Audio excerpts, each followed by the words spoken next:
Thank you so much to all of us who are here. We begin with today's sessions. Once again, a very good morning to everyone and welcome back to the enriching sessions of Sangama 2025. It is truly an honor to have all of you here, where the spirit of yoga unites us to explore its multifaceted wisdom and transformative potential.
Dr. Sudheer Ayyappan, many of us here are here.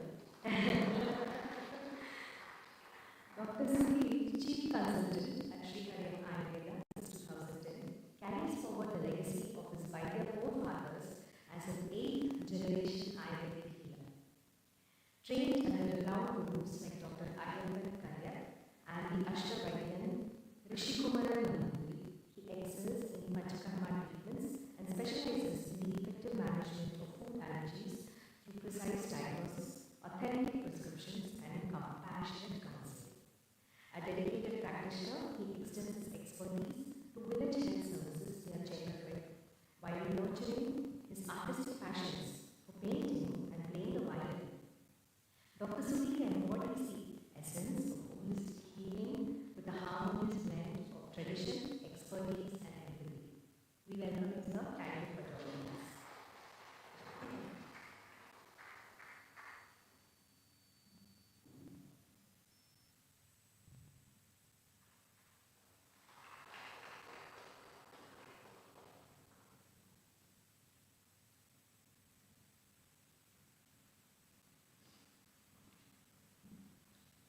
Dr. Susan George.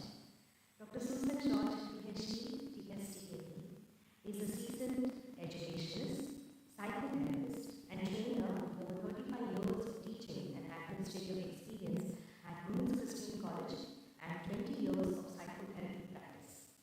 A teaching supervising transaction analyst, psychotherapy, and a certified master practitioner in neuro-linguistic programming, she integrates transaction analysis, NLP, Lab, and Buddhist psychology in her transformative work with individuals, couples, and families. Dr. Susan conducts advanced training programs for therapists and educators and facilitates workshops for diverse audiences, including NGOs and corporates. A recipient of the Lifetime Achievement Award, she continues to lead with wisdom and empathy, fostering growth and healing. Please welcome her. Thank you for joining us.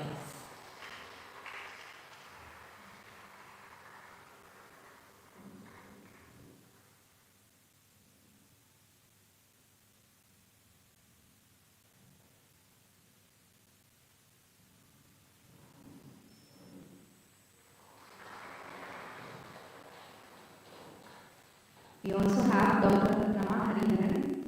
Dr. Rama Hariharan is a distinguished homeopath with credentials including MD, DHBM, FNAH, and DI Homeopathy.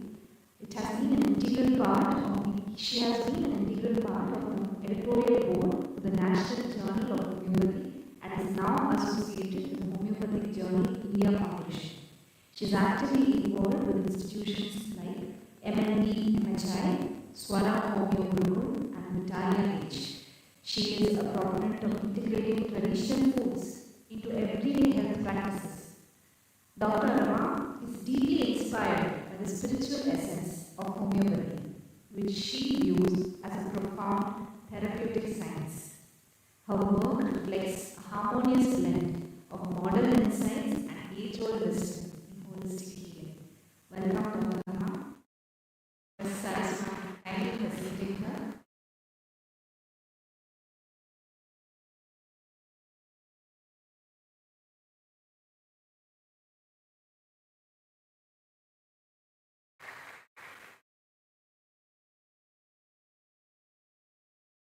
Guiding this discussion is the dynamic Lekha Parameswaran.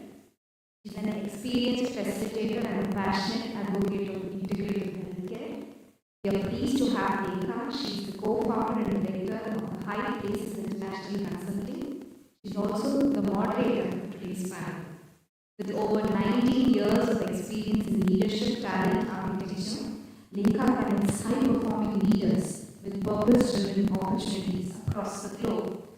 As a certified yoga teacher and health coach, she integrates conscious leadership practices to guide individuals and teams towards discovering their fullest potential.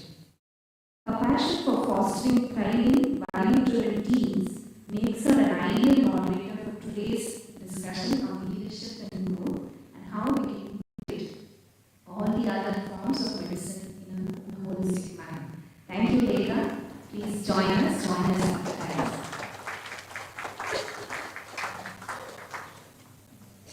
We are also joined by Sriram sir. Welcome.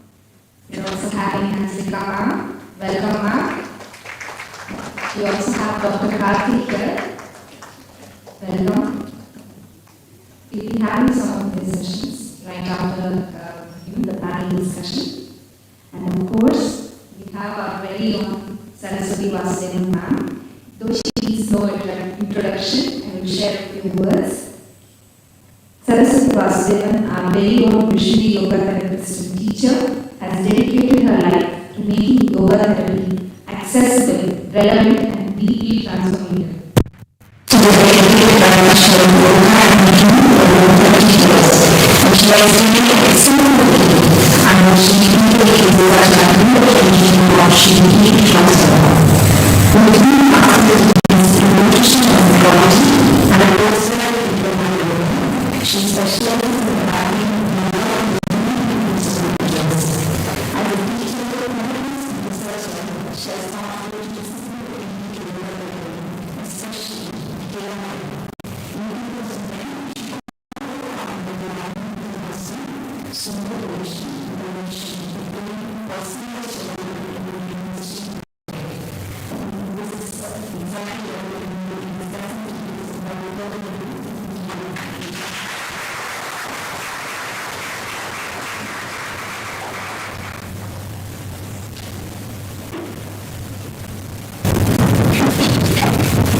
Such a joy to look around this room and see my teachers, my mentors, my seniors, my peers, and to welcome all of you to this very beautiful discussion. I've had the privilege of having one-on-one conversation with each and every one of our panelists, and I know for sure that they have a lot of value to add to a room full of yoga teachers and therapists, many of you who are standing at the very cusp of your journey as a therapist. For coming here and gracing us with your presence. I was looking at what is the definition of integrative medicine, because I think that is the starting point where we start looking at what does it really mean to when we say integrative medicine. So I looked up a definition, and this is a definition from the American Board of Integrative Medicine, and it says the practice of medicine that reaffirms the importance of the relationship between the practitioner and the patient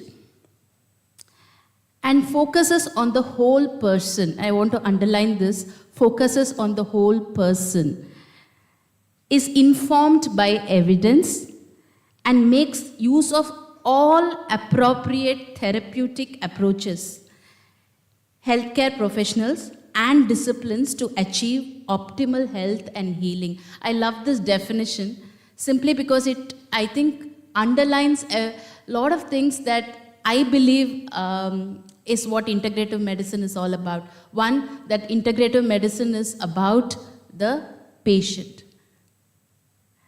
Two, that it is a relationship, like how Desikacharya sir would have said, that it is a relationship between the practitioner and the patient. Three, that it means that you use all modes, means available to you as a practitioner, as a healer, to offer holistic healing for that person. And at all times, you look at that person as a full human being, not as a case, not as a condition. So with this definition at the heart of it, I'm going to actually invite each of our panelists to actually share with us what is in their understanding the definition of disease and the definition of wellness, so that we look at these definitions from each of their perspectives and from their experience. Can I start with Dr. Kannan?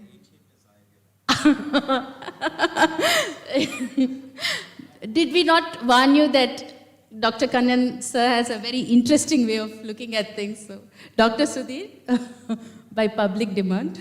Thank you, Vaidyas. Morning, friends.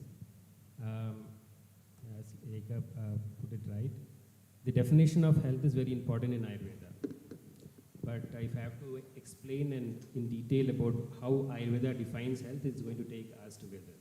So that's very important. You know it very well more than me. But before, there are very many definitions in Ayurveda, of which one important one which has clinical relevance is that the famous Samadosha, Samagnischa, Samadhatu, Manakriya, Prasannatmendriya Manaha, Swastitya Vidya. Before defining those details, you must understand the difference between the Indian biology and modern biology. There is something known as Indian biology, which the Yoga Vaidyas and Ayurveda Vaidyas will be familiar with. See, the basic difference is the ways in which the model has been created. Basically, the Western or the modern biology is based on the factor that the body is made of particles or a structure. The structures, the atoms and the molecules and the tissues and the body as a construct. But if you look into an Indian biology, there is not much of structures involved when it comes to healing practices. So, if you look at the atoms, what is there inside an atom? The physics says it's 99.9999% empty. So, if the atoms are 99.999% empty, so are the molecules, so is the tissue, so are you and me. Are we 99.99% empty? No, what fills that is the energy. So, Ayurveda or Indian biology or the yogic science is based on this Indian biology of energy based. So, the basic structure or the model itself is an energy based. So, basically they start with the Vata, Pitta and Kapha, which are the basic models of energy based things. So, you have these Vata, Pitta, Kapha are not perceivable in nature. They are unperceivable energies. You can feel their properties, you can see that in healing, but you don't see that with the sense organs. Then it comes to perceivable energies, which we call as the dhatus or the tissues or the malas. There you start seeing these structures. So basically it's an energy model, what we call as the dosha, the dhatu, the malas. They constitute the basic energy model. That is the basis for Ayurvedic structure. We have to understand the difference, otherwise you won't be able to understand why they are calling all these things as energy fields. So the equilibrium of these energies, the perceivable and unperceivable energies, along with the prasanna atma indriya manas, a happy state of sense organs, mind and atma, is defined as health. This is the most simplest way I can define health according to Ayurveda. Okay? So, as Yoga Vaidyas, it is very important to see that in the Indian biology, because we speak the same language. Now, because of the advancement in the quantum physics and other things, we are able to appreciate what the the rishis or the scientists, they were meaning. So, you name anything in quantum mechanics, you see that in Ayurveda and Yoga. So, now it makes sense. The problem with the definition of health we won't be able to understand is that it is not just based on absence of disease and it is a complex structure. To be in layman's term, happy body, happy mind and happy soul. So the happy body is a little complex. The rest of the tools are much simpler. I would have thought happy mind would have been harder, but I'll defer to you. Dr. Kannan, would you like to? Hello, good morning to everybody. Good morning! I was wishing you were not your neighbor. Anyway, as a doctor, that we believe we are the only doctors, others are not doctors. That's the starting point. Because our practice is the only practice that is scientific. And we have to then define science. What is the science that we have perceived and understood? Is it objective or subjective? Our medicine, let us say by our medicine, what is normally being said as medicine today, which is actually wrong, it's not fair. But we practice that medicine objectively. If I say this, you also should agree. All of us should have the same BP. All of us must be having the same sugar levels. So that is unfortunate, but that's the way we have brought that medicine into a practice which can be standardized. Otherwise, there is no way you can. The whole problem is we have to deal with how you can prescribe something to anybody with a standardization. Otherwise, it's not possible. It's our way. So that's how we are trained. So you are going to find anybody around. We are going to give a definition to them and say, you have this disease. You have to tell me that I have this disease. I have a diagnosis. Without a diagnosis, I can't go anywhere. And I am dependent on, because our medicine, I'm using the word our medicine because medicine today attaches so much of importance to investigation. Without that investigation, which is not using our eyes and ears so much, but the gadgets that we call as science that has given birth to gadgets, and we are dependent on their output and take a call from their only. If you go to any one of us, we are going to say, what is your biochemical test? There is your radiological investigation. Go and do all this and then I will see you.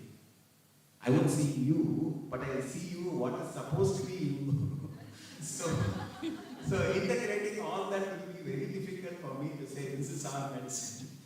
But sitting in this country with our ancient tradition is beyond comprehension.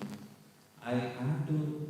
That's why I said, don't give me that mind, because I wanted to say, it is not an age here or experience here that I am giving respect to, but I am giving respect to traditions that are beyond our imagination. Because the time that we say, because our quoting is only in history, 500 BC.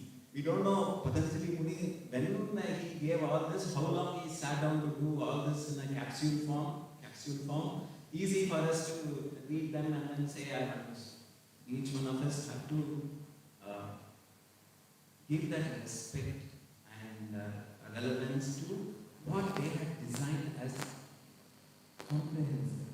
It's when Dr. Sudheer was talking about. He said it doesn't involve the problem. It involves the individual in which, in him or her, the problem exists. So the his or her is much larger. So we look at that person, whereas we are looking at that disease. Without the disease, they are nothing. Otherwise, you are normal.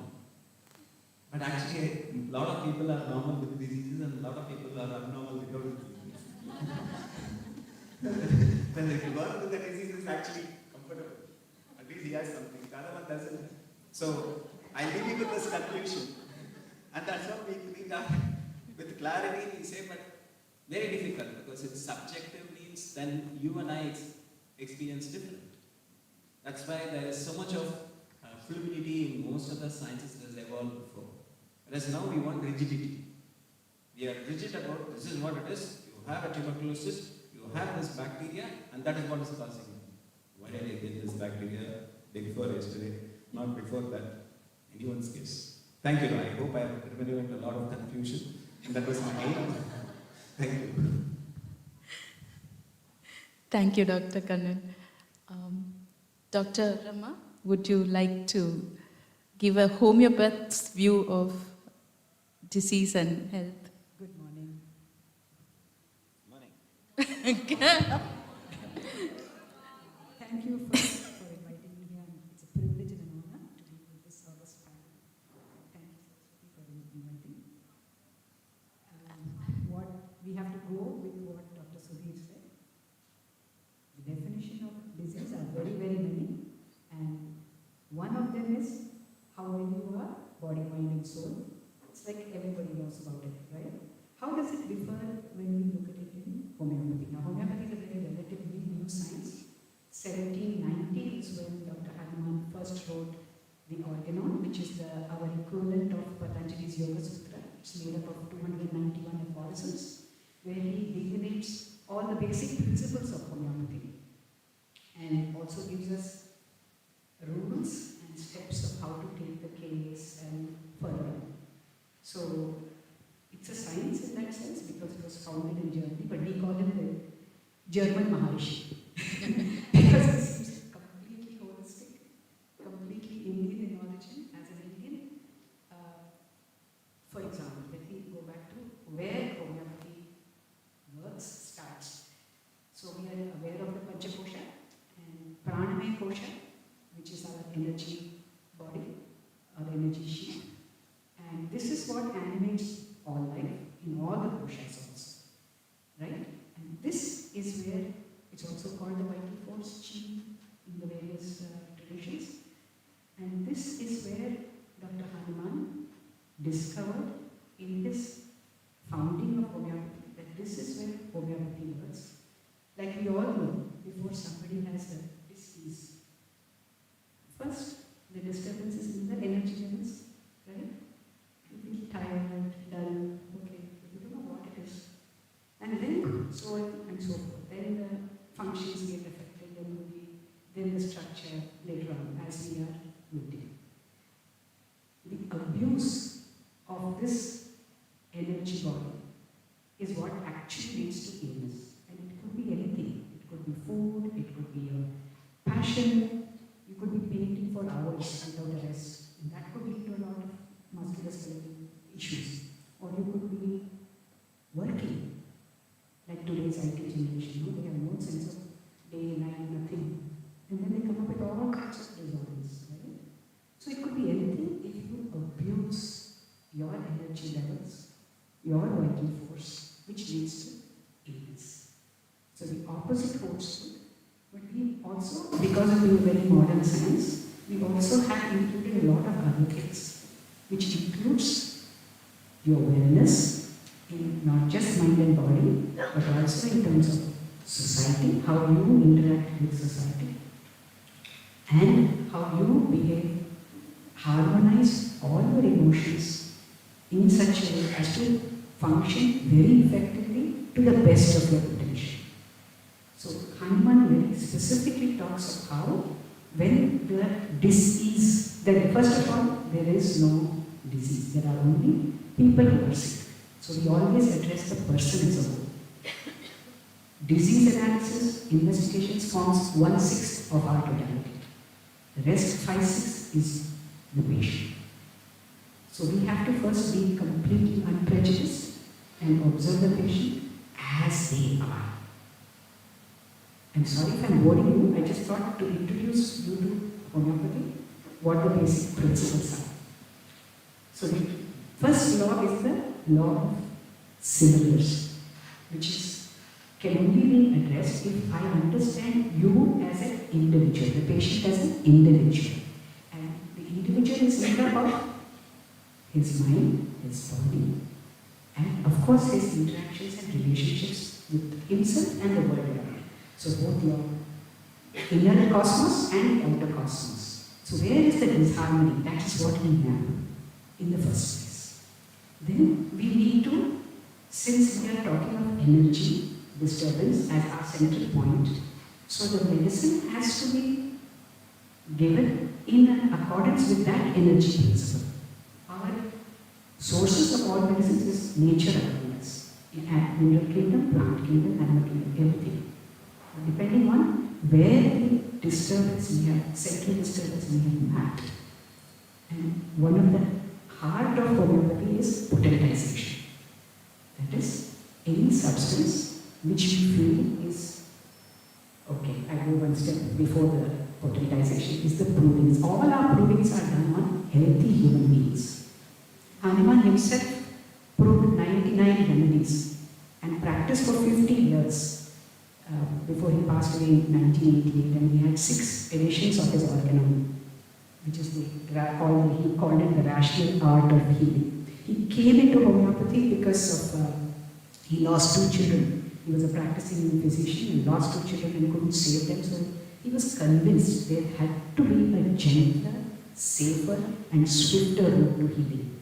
It took him 20 years to discover homeopathy when he accidentally used a Peruvian bark and found that he was emanating symptoms of malaria.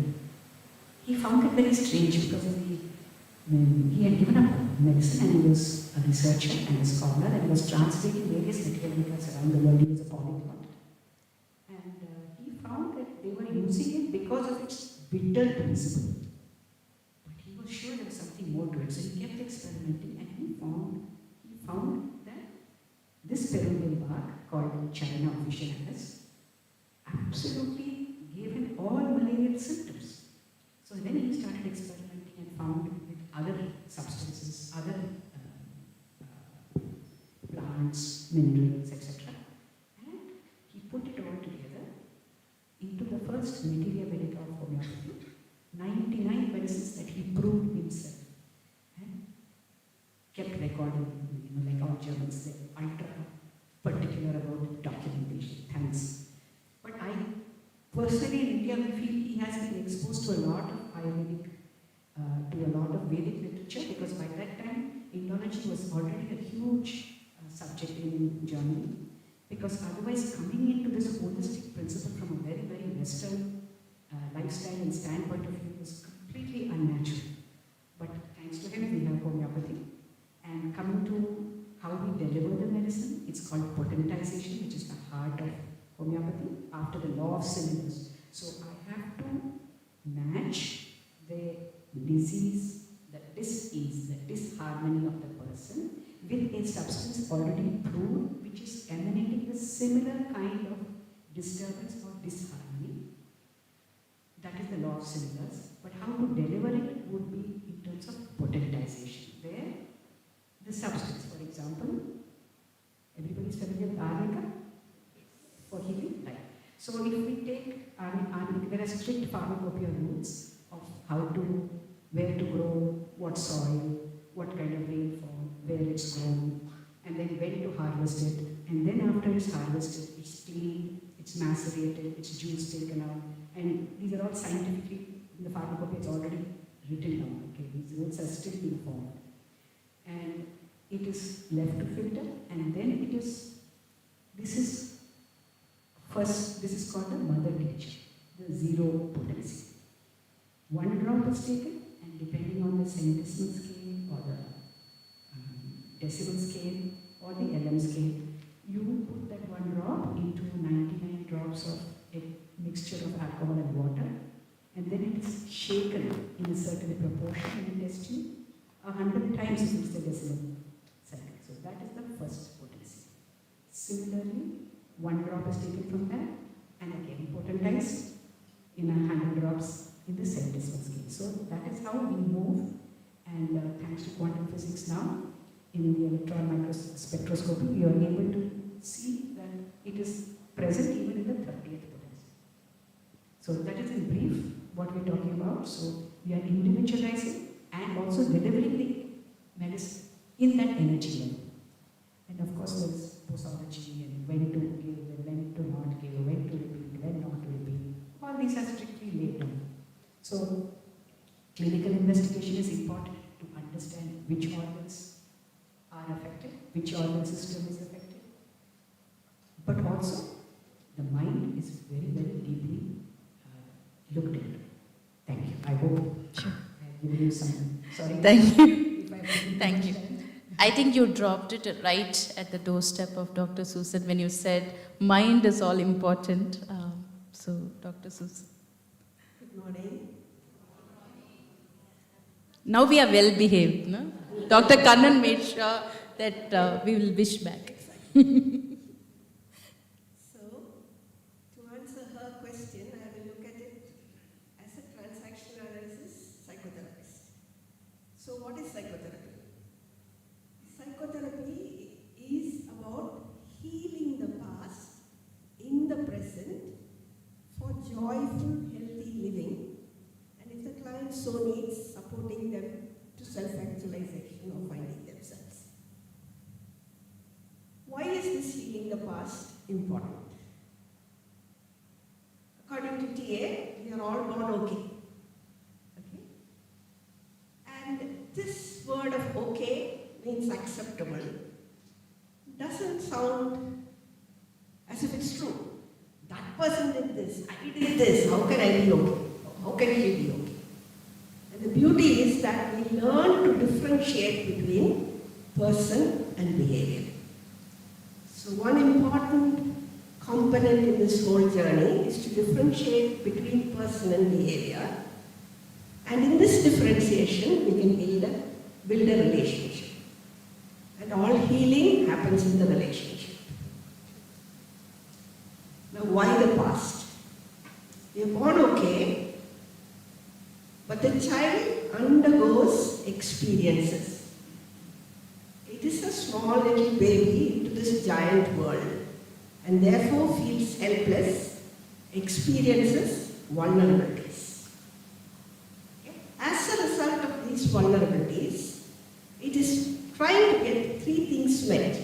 One, to survive. To stay alive itself is a challenge for the newborn baby because it cannot do anything on its own. Unless somebody feeds it, unless somebody cleans it, nothing can happen. Okay? Therefore, it is a helpless little child in a world of giants, some of whom are helpful, some of whom aren't, some of whom are indifferent. So in this process, it has to survive, get its needs met, and make meaning of the world. Maybe as simple as suddenly the pressure cooker goes off. I don't know what it is. 3 months after maternity leave, one day mommy disappears. Nobody has told me why mommy went off. I don't even know whether she'll come back. So in this process, it is undergoing experiences, having vulnerabilities and feelings. Some feelings which are pleasant and some which are not so pleasant. Happiness, sadness, fear, anger, all of it is coming up for the baby. And the baby has to bring these feelings to rest. To bring these feelings to rest, it uses its thoughts and the messages it is receiving from the adult world and converting them into beliefs. Experiences, feelings, thoughts, beliefs. These beliefs and decisions are knit into a narrative, a story, which we call the life script. And having written this story goes out of our consciousness, but is stored in our body,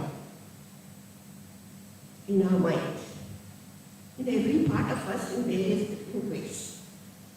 And thereafter, it runs our lives. Okay? And this whole story and the story we have written is what invites people and events into our life. So that's the energy part. All people and events that come into my life are a mirror of who I am. So in searching for wellness, we are not looking at changing the outside world, but looking at what are these seeds, what are these stories that we have written and stored in us, which we need to release or transform or use to have a healthy, happy life. So that's the focus of therapy. Okay, so in theatre, when we are having these feelings and experiences, we have felt material stored in us which are called permissions or injunctions. Permissions are these beautiful things that give us freedom to use all our potentials, while injunctions limit us. For example, if the mother attempted abortion and you still arrived, or even as you arrived, daddy or mommy or grandmother or grandfather didn't like it at all, we could have picked up a don't exist. Sometimes we hear of suicides and say, this person had a wonderful life. Where did this suicide come from? It comes from this which is stored in us. So we could have various injunctions. So far 23 common ones have been identified, and McNeil says, as you see more, use it. Don't limit yourself. part of the healing would be releasing these injunctions and allowing us to accept permissions to live, to be important, to enjoy, to feel, to think, and so on and so forth. The other part of it is the thought and the belief. We have beliefs about ourselves, about the other, and about the situation. And we believe these beliefs are realities. They are hardly ever available for reality testing. Okay? And that is what colors the way we look at the world. And the way we look at the world with these filters is what makes life difficult. So, a major part of the initial part of psychotherapy would be reality testing these beliefs. Beliefs about ourselves, beliefs about others, and beliefs about the situation. Okay, this process is called decontamination. We have heard the word contamination. So we are all contaminated by these beliefs and letting go of these beliefs, changing them to more healthy thoughts which are appropriate to the here and now is what invites wellness. And the journey of this healing is towards autonomy and homonomy. Autonomy is the release or regaining of three capacities. Awareness, which is about seeing the world through personal encounter and not through parental eyes. Right? When I see a bird, do I see the beauty of the bird, the music the bird is making, or do I quickly say the name of the bird? Okay? What is it that limits me from enjoying the world as is? This is true of people also. We quickly don't see the person as he is at that moment. We just have the name and the label and everything that I have believed about that name and label. Am I available for this personal encounter? Awareness. The second one is spontaneity. Spontaneity is not impulsivity. Spontaneity is knowing that there are options. So many times people say, this is the only way to do it. Everybody would be feeling this. Everybody would be doing this. Which is not true. So as we grow, we realize that there are ever so many different options. And I can choose from the options. I can act on the options after checking whether I have the skills and resources, or gain them and move forward. And if it fails, I can reroute myself cybernetically, or maybe go to another option. Okay? So awareness, and only with awareness can I move into spontaneity, and that leads to intimacy. Intimacy as defined by Verne is being ready to happen to the other person and allow the other person to happen to me. Okay? I am not putting on masks and making the other person see me. I am in this space where I can drop my mask and be myself. And I can invite the other person to do the same.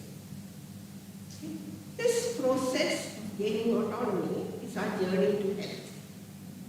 And along with that, it's not only about me, it's also about homonomy.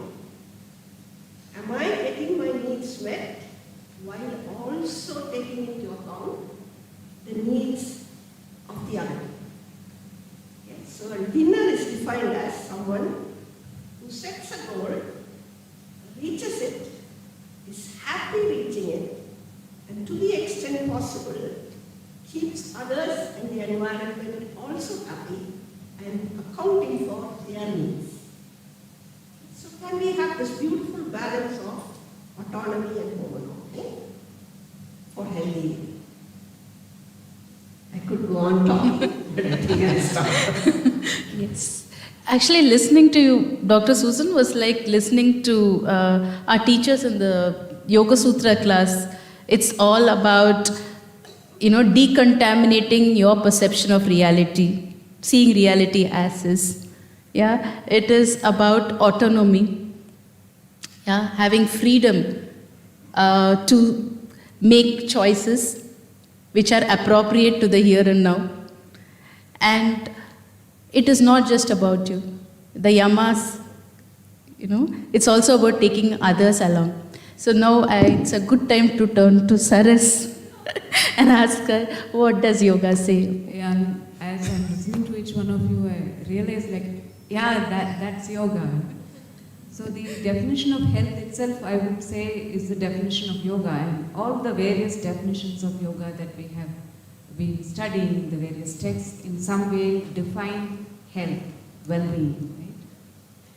So we don't have to go very far taking the prayer to Patanjali, Yogena Chittasya Padena Vacha, Malam Sharirasya Cha Vaidikena. So Patanjali was not only a yogi, he was also a healer. And therefore, as a yoga practitioner, as a yoga therapist, we study a lot of Ayurveda to understand health and well-being and illness. So in many ways, we borrow the constructs from Ayurveda, the sense of the balance of the Vata, Pitta, Kapha and all of that. But primarily, the prana, right? So Krishnamacharya, when somebody asked him what is the qualification of a good teacher, he said, you should know the breath of your student. Which means the breath is an indicator of the well-being of the student, which is not just physical well-being, but also the state of mind. And essentially, in yoga, there is no separation between the body and the mind. Yeah? At the whole continuum, at the grossest level, it is a physical body. At the most subtle level, it's a mind. And then there is something more subtle that we are yet to discover. So, in the spectrum, what actually bridges the body and the mind is the breath. It's the prana. Right? The prana itself, as a gross manifestation, is the body, and as a subtle manifestation is the mind. So, Krishnamacharya rightly said you should know the breath of the student. And the way Patanjali defines Vyadi, he says, Dukha daurmanasya angame jayatva shvasa prashvasa. Right? Dukham is the constriction of the space in your heart. So if you want to look at wellness, then it is when there is no constriction. I won't say opposite of constriction. When you don't have this constriction of the space in your heart, you can say sukham. But sukham is not just happiness, joy, excitement and things like that. That also can signify well-being. But at a very essential level, santosha, contentment. So it is a quality of the mind, it is a state of mind, right? Where in spite of whatever the situation be, the person has a very deep feeling of quietness, well-being, joyfulness. That is the essence of, I would say, health and well-being, right? Then angameja, when there is a lot of discomfort at the physical level. So how do we look at that through the prana, the energetic body? Is that the channels are blocked. Yeah, there are impurities in the system. The Agni, the digestive fire is not functioning well. So the prana, the 5 pranas, mukhya pranas, they are probably not in their seat, probably not doing their function, probably moving in direction not supposed to be flowing, right? And because of this, it manifests through symptoms of physical discomfort and the whole range of symptoms. But the most fundamental sign of Vyadi and all the other obstacles of the mind, Vyadi is the only thing which relates to the body, is that the breath is disturbed. Yeah, Shvasa Prashvasa. So then, when the breath is not disturbed, when the breath is flowing well, then it signifies well-being, not just at the physical level, not also at the level of the mind. So essentially, we say it is a state of mind. Many people, like Dr. Kannan was saying, they may have a lot of problems, but they are not. And sometimes we don't have any problems, but we are like petrified and terrified about everything that's happening in the world and that's going to happen to us. Then is that health? Is that well-being? So essentially, it is that state of mind where there is a good balance of the Rajas, Tamas and Sattva, the 3 gunas. The right proportion of Rajas and Tamas and enhancement of the sattvic quality so that the mind is clear, there is clarity of the mind, so perception is good. One is able to see reality and respond to the reality appropriately, so we are not creating problems and creating the blockages that Dr. Susan is also talking about, right?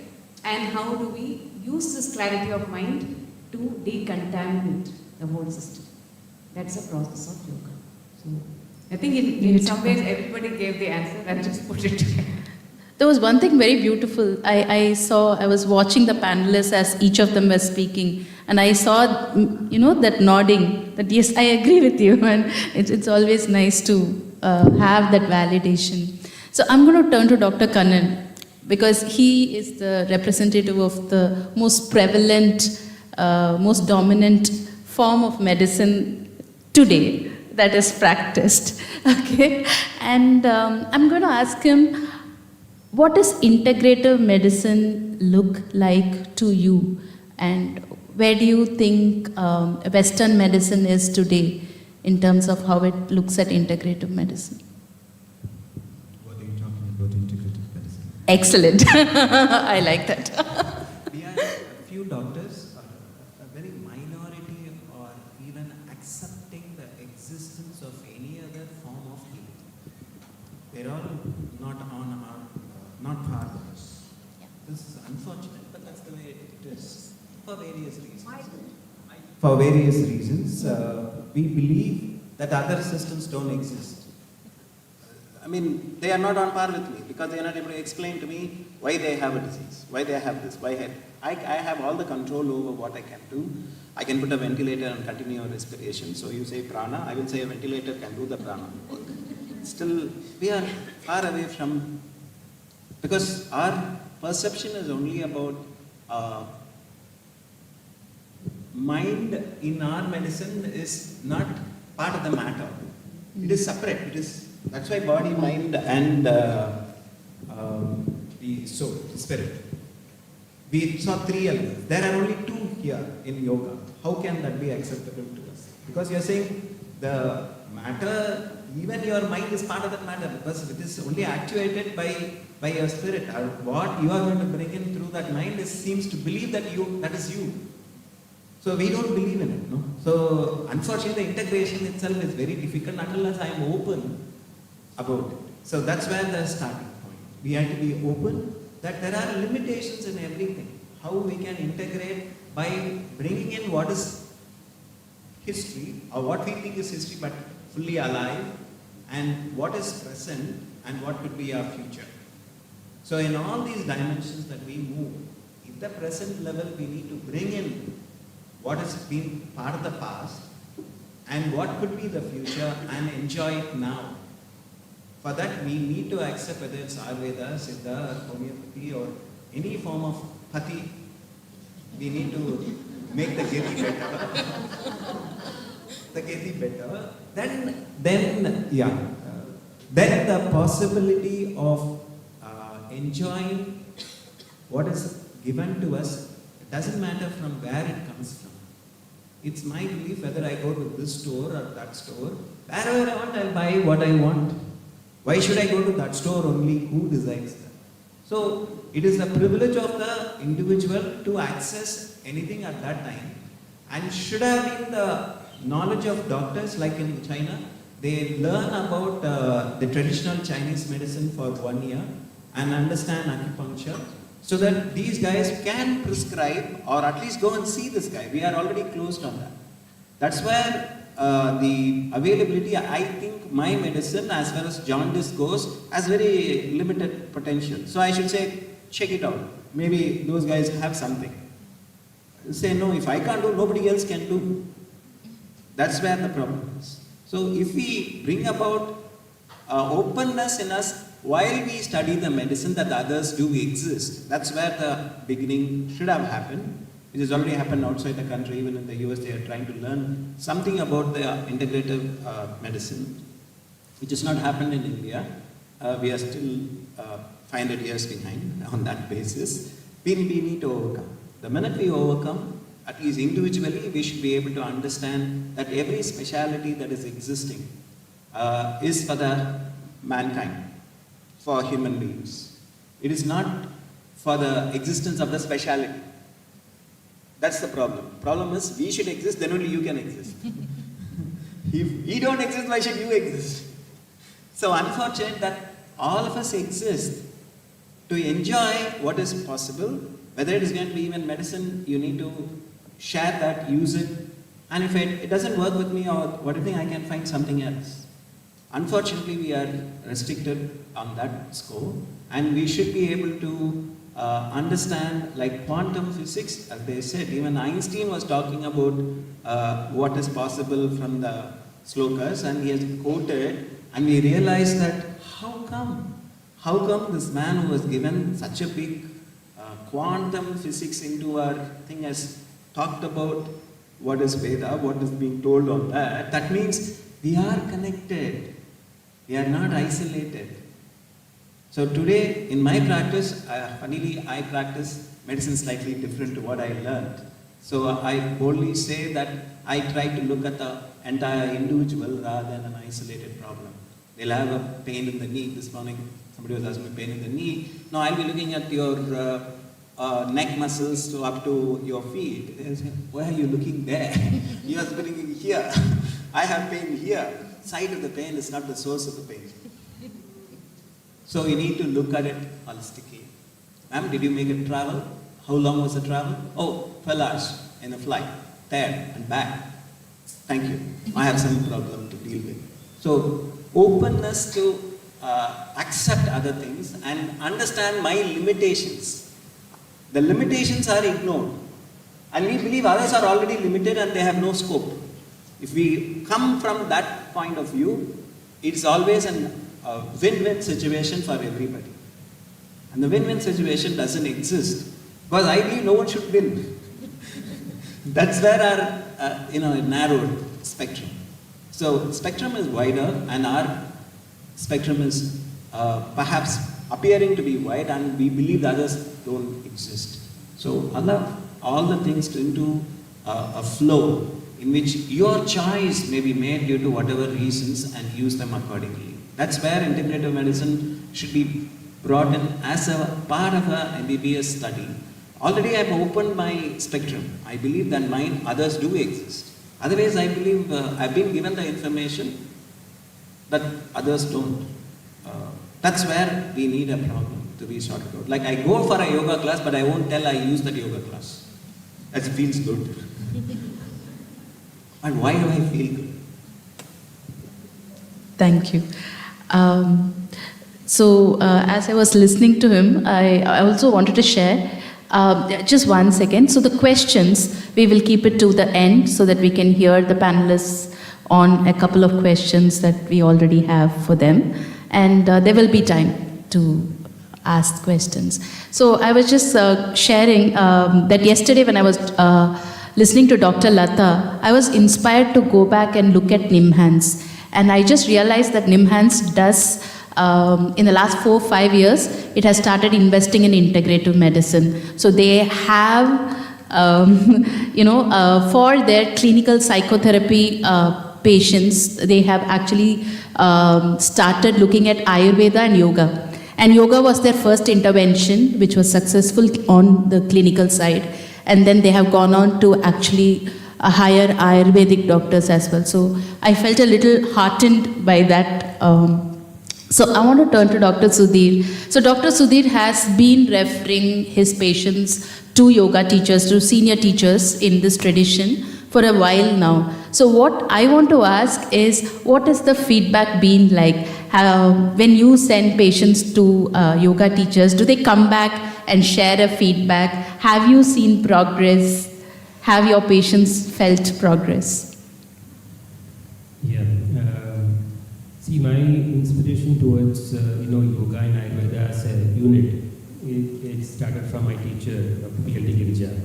So she was in yoga Vaidya, then moved into Ayurveda. So she was a very great inspiration to understand that both work wonderfully in any condition. So I cannot imagine my therapy ending without a yoga session, referring to any yoga Vaidya. So I always refer my patients to yoga Vaidya or to senior teachers Vaidyas. And it's always been rewarding. The problem I faced with the thing is about, see, I am as a Vaidya, I am only a Ayurveda Vaidya, I am not a yoga Vaidya. So I am still learning from the yoga Vaidyas. So what are the possibilities? See, a limitation of a physician is not the limitation of the science. If Dr. Sudheer is not able to treat anything, doesn't mean Ayurveda cannot treat anything. So a particular yoga vaidya is not able to treat something, doesn't mean that yoga is not working. So I keep referring to senior vaidyas and senior institutions, and I would rate the feedback has been very good. So starting from any condition, it's not just chronic conditions or pain or discomforts and all. I keep referring even to minor ailments like digestion or allergies or even sleeplessness. All these conditions, I say after the course of Ayurveda is over, I always recommend go to yoga vaidya and have your personalized sessions and identify what suits you so that you put a full stop to the problem. See, the doshas, Ayurveda always says they're dosha, always you keep on getting problems. Disease is part and parcel of the human design. So you need to strengthen the dhatus or the supporting tissues. How do you do that?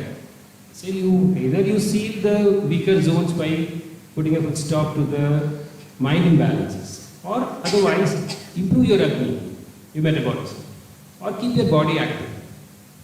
Or do some supportive exercises and therapies to make your dhatus or just the tissues stronger. Now all these things put together, I feel yoga is the right place where you have everything put together. So Ayurveda treatment, if you look at it, it used to be 3 sessions. One for the Atma, for the body and for the mind. You have Divyapashim, Divyapashim and Sattvavachim. Now I think that those things were practiced during my great-grandfather's time. Now it is restricted only to the body. If the body doesn't work, then we refer to a psychotherapy or something. That doesn't work, they say, okay, you find your answer somewhere else. But it used to be the other way around. It used to be all 3 put together. The current Ayurvedic practice is not that. It's limited only to the treating the body. After that, how do you put a full stop to the problem? You need to correct the mind also. You need to strengthen the system also. That I feel there is a very positive feedback from the yoga vaidyas, irrespective of the experience might be from vaidya to vaidya, but I feel all the senior vaidyas have done a great job and made my work also easier. See, my teacher always says, if a patient comes regularly to you, either you are not a good physician or he is not a good patient. So I don't want to be a bad physician. So I put them on to the right vaidyas there. So I think they do a good job. I'm happy with that. See, Ayurveda and yoga cannot be called as integrative medicine because yoga is an extended arm of Ayurveda and Ayurveda is an extended arm of yoga. So both are part and parcel of each other. You cannot call it as integration. It's only a complete. Because Ayurveda has taken Yoga Darshana for many things. In philosophy, everything it has taken the help of yoga. So I would say Ayurveda will be incomplete without it. So to complete the process, I need the help of you. Thank you. I'm going to take a moment to exchange the mic. So this is to make sure that you hear them more than you hear me. Okay. So Dr. Rama, you are another person who actually refer a lot of your patients to yoga teachers and therapists. I know I have worked under your guidance myself. So what has been your experience referring patients? Extremely pleasant and I think necessary. Because the fundamental belief that we have in homeopathy is to allow the vital force to engage in harmonious process, release the person from the disharmony into the harmony and allow the vital force to explore what it is meant for in the higher spiritual self.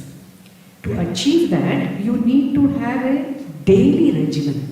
Now in homeopathy, we have rules, how I administer, when I administer, why I administer, and how long I administer.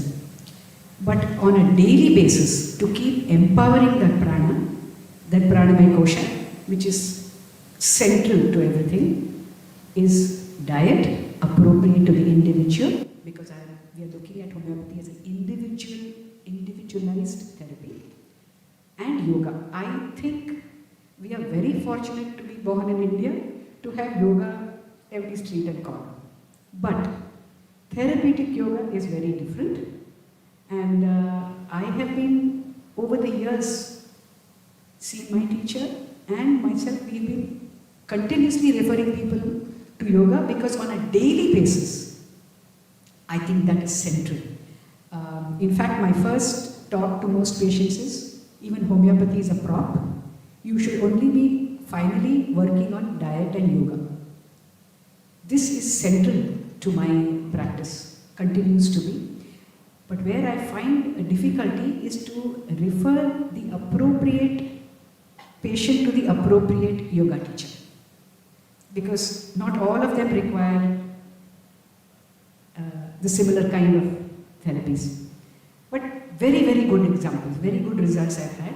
In fact, just recently I had a young primary infertility case. She was just 30 and was already feeling, oh my God, you know, my biological clock is ticking and nothing is happening. What do I do? What do I do? So I had tried to give her as many homeopathic medicines as possible, but I knew that this impatience had to be looked into.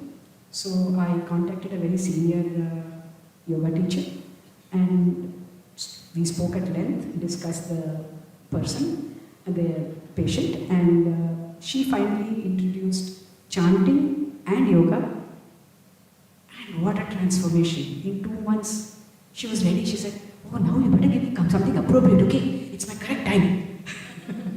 So she's just gone on a holiday, and I hope things will improve. But there is one person right here in your YogaVahini group who I think has benefited enormously with both yoga and homeopathy. And at some point, I think, Ahalya, you should share this, what you've gone through at some point. She'll be a standing example of how homeopathy and yoga work together. And I'm really looking forward to YogaVahini at some point publishing a directory of yoga therapists who have, you know, skill in this particular area, that particular area, because everybody can't do everything.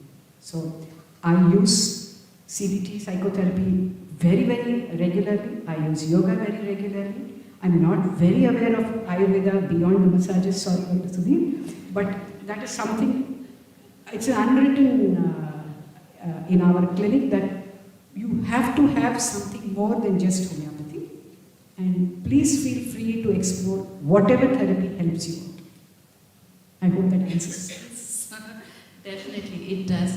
And I want to go on a rebound and ask Dr. Sudheer, because Dr. Rama made an excellent point.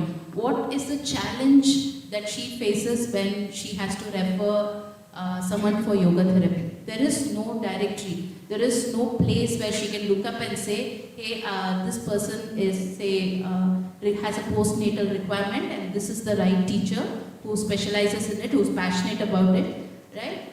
So that is something that is a missing link. So that's notes that I'm making on behalf of YogaVahini. But I want to ask the same question to Dr. Sudheer. What are the challenges that you face when you refer someone for yoga therapy? See, as I told you, even I'm learning from the Yoga Vaidyas. The problem is I'm not getting the proper feedback from the Yoga Vaidyas as after you refer someone and the patient comes back, I have to get the version from the patient, not from the Vaidyas. So what have they done and what they expected and what were the expected results. So see, I tell them to the patients that, you know, the yoga therapy, you have to be and you can skip medicines, you can stop coming to the clinic, but continue your yoga sessions regularly. That's very more important. I said, at least do it for a year. Because if a prescription from a physician, they take it seriously. I said, you know, take it for a year. And many of them, they definitely take it seriously. Some, they say, no, I've discontinued because of various reasons and all. The one major challenge is, even I'm not able to identify which is the right yoga vaidya for which condition.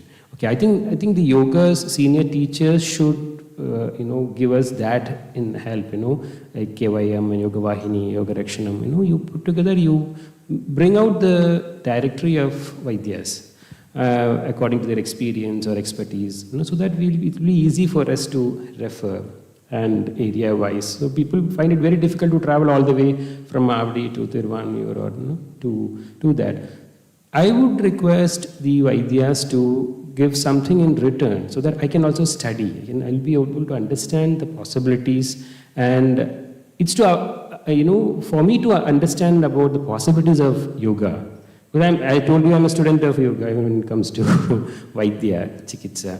So if I can understand what they have tried and what are the possibilities or the upcoming process. So I can tell to the patient that you please continue for 2 more months or 3 more months. So that feedback from the Vaidyas, if I can get, it would be more beneficial to make them continue with yoga therapy also. Yeah. Thank you. Yeah, actually this is a point that Dr. Lata also made yesterday. The importance of documentation, the importance of follow-up after 6 months or after 1 year.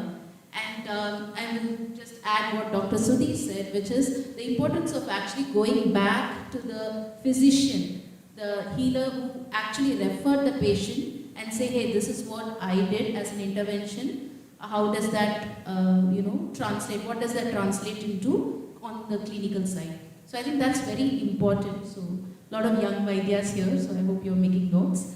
I want to ask Dr. Susan. Dr. Susan is new to yoga therapy, but what I really loved about her is when she heard of yoga therapy, and apparently some of the people that she has trained came back and told her this works. Her first inclination was to actually go and study herself. Something that we keep hearing in our community, right? First practice. Yeah, before you refer. So she's doing that. She's just started the study of Yoga Sutras as well. So my question to her is, who would you refer for yoga therapy?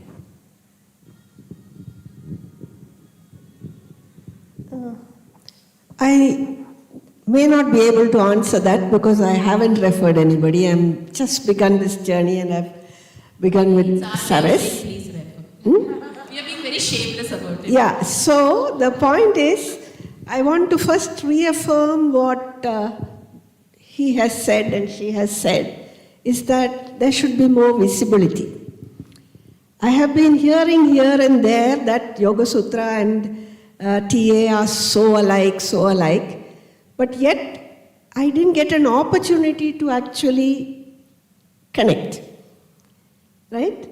Maybe because I was not ready for it yet, and now the journey has begun. So my invitation would be more visibility, and maybe even doing some small workshops into our psychotherapy training, so that as they are training itself, they learn the advantage of referring to homeopathy or Ayurveda or yoga. So that's my invitation to you, to interact more with us so that there will be a more holistic thing. Because allopathy doctors, while they were resistant at the beginning, I think we are making headway. I had a client whom I was dealing with for relationship issues. And her diabetes doctor found that she used to have normally 360, etc. And the whole thing came down, and kept asking her, what are you doing? Which other, are you going for homeopathy? Are you going for Ayurveda? And she kept saying no. Finally, she said, I'm going for this therapy, maybe it is that. Okay, and then he started referring clients to me because diabetes is not enjoying the sweetness of life. So the moment she started enjoying the sweetness of life by healing her relationship, her sugar came down. Similarly, I have people who have skin problems, doctors referring to me because they have seen change in one of their clients. So similarly, if we can form a network and know exactly how to go about this referral, I'm sure many will. Straight off, I would say, if I get a client with a lot of scatter, needing centering, grounding, because they are not able to sit and even converse with us, rather than send to a psychiatrist to medicate them, I could experiment with Ayurveda or yoga to help them center and ground and calm. That would be one part of it. Massages is something that I have been referring to because I have enjoyed massages all my life. In fact, I do that regularly. So that's a referral I have been making. Because when you realize there is something stored in a particular part of the body, then I refer saying this is the part of the body that needs the massage, and even a whole body massage.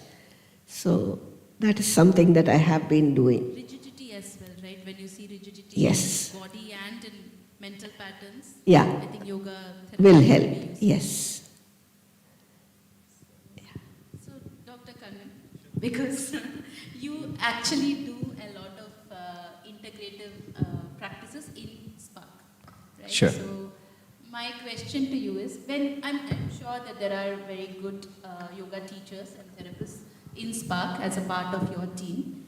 My question is, when you refer internally, okay, otherwise there are enough people here, you can, hire. We have to speak the Yes, we have enough talent in this room. the kind of percentage. Yes. So anybody who wants a job, where to go. So in Spark, when you refer a patient to say, hey, go, and I know you refer a lot of people to Yoga Nidra plus yoga therapy. What is the most, the top 3 challenges that you face when you refer people to go and explore yoga? Let us understand, suppose your whole question is towards how can this yoga therapist benefit from the medicine that is being practiced, and how they can be brought in as part of the whole team.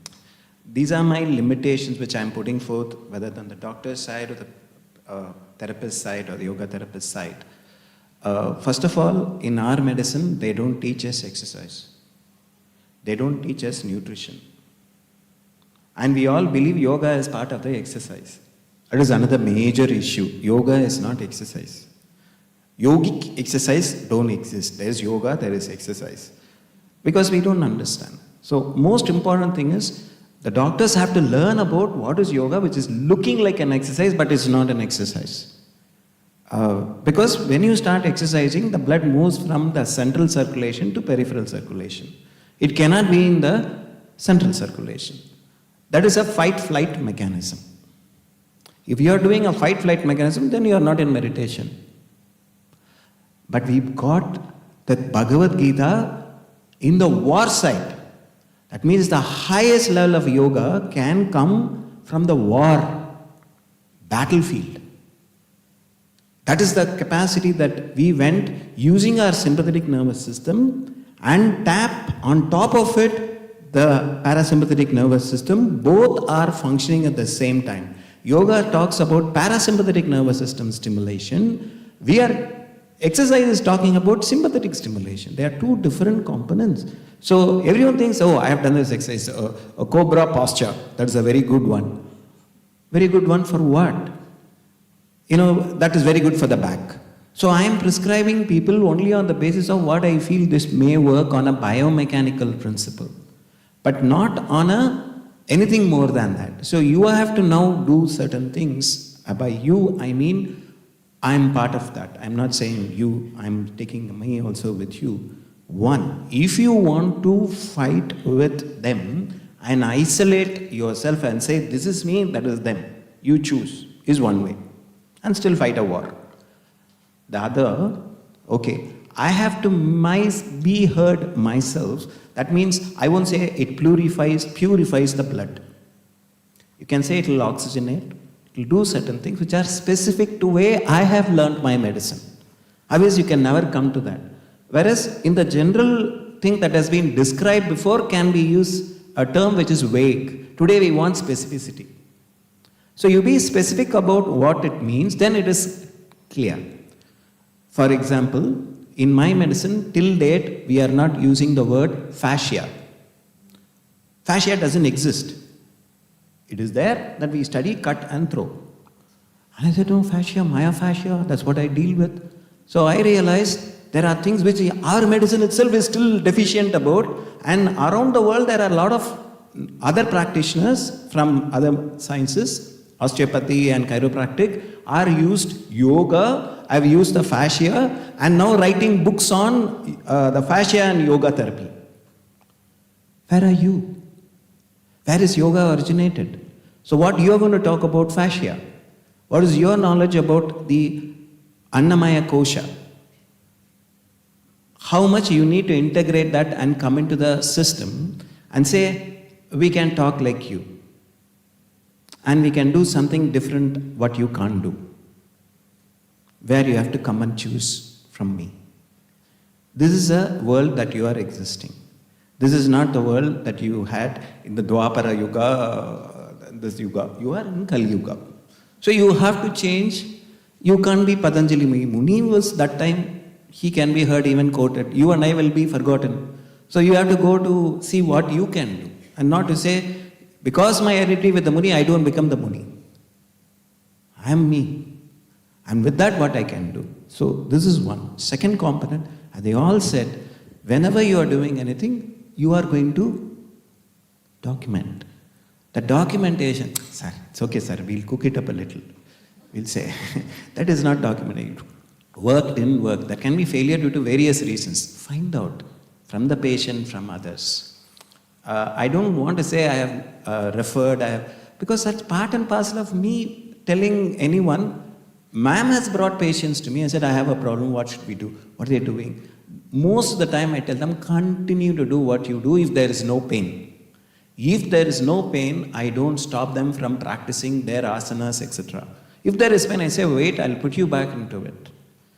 And understand from my end what all the yogic practices are the asanas that they are using. Unfortunately, they believe yoga is only asanas, as the other level. The reason is our own requirement, the way we sold it to the Western world. Asanas are just yoga. No, we have 8 semesters, out of which 1 semester you completed and then you call it yoga.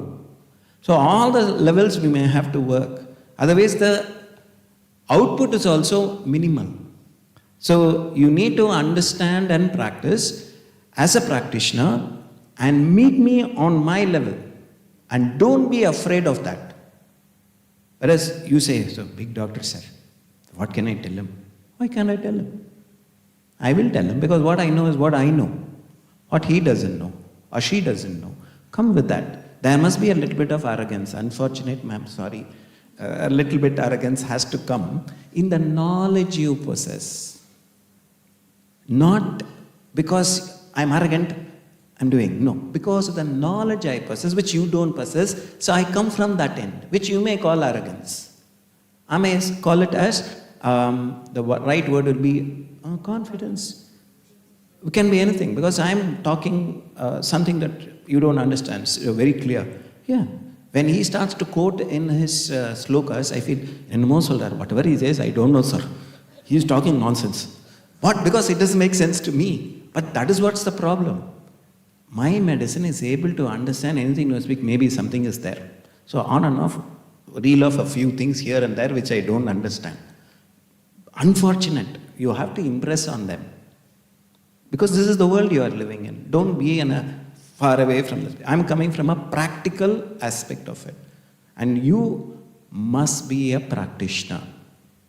You talk about everything, but you can't do it yourself.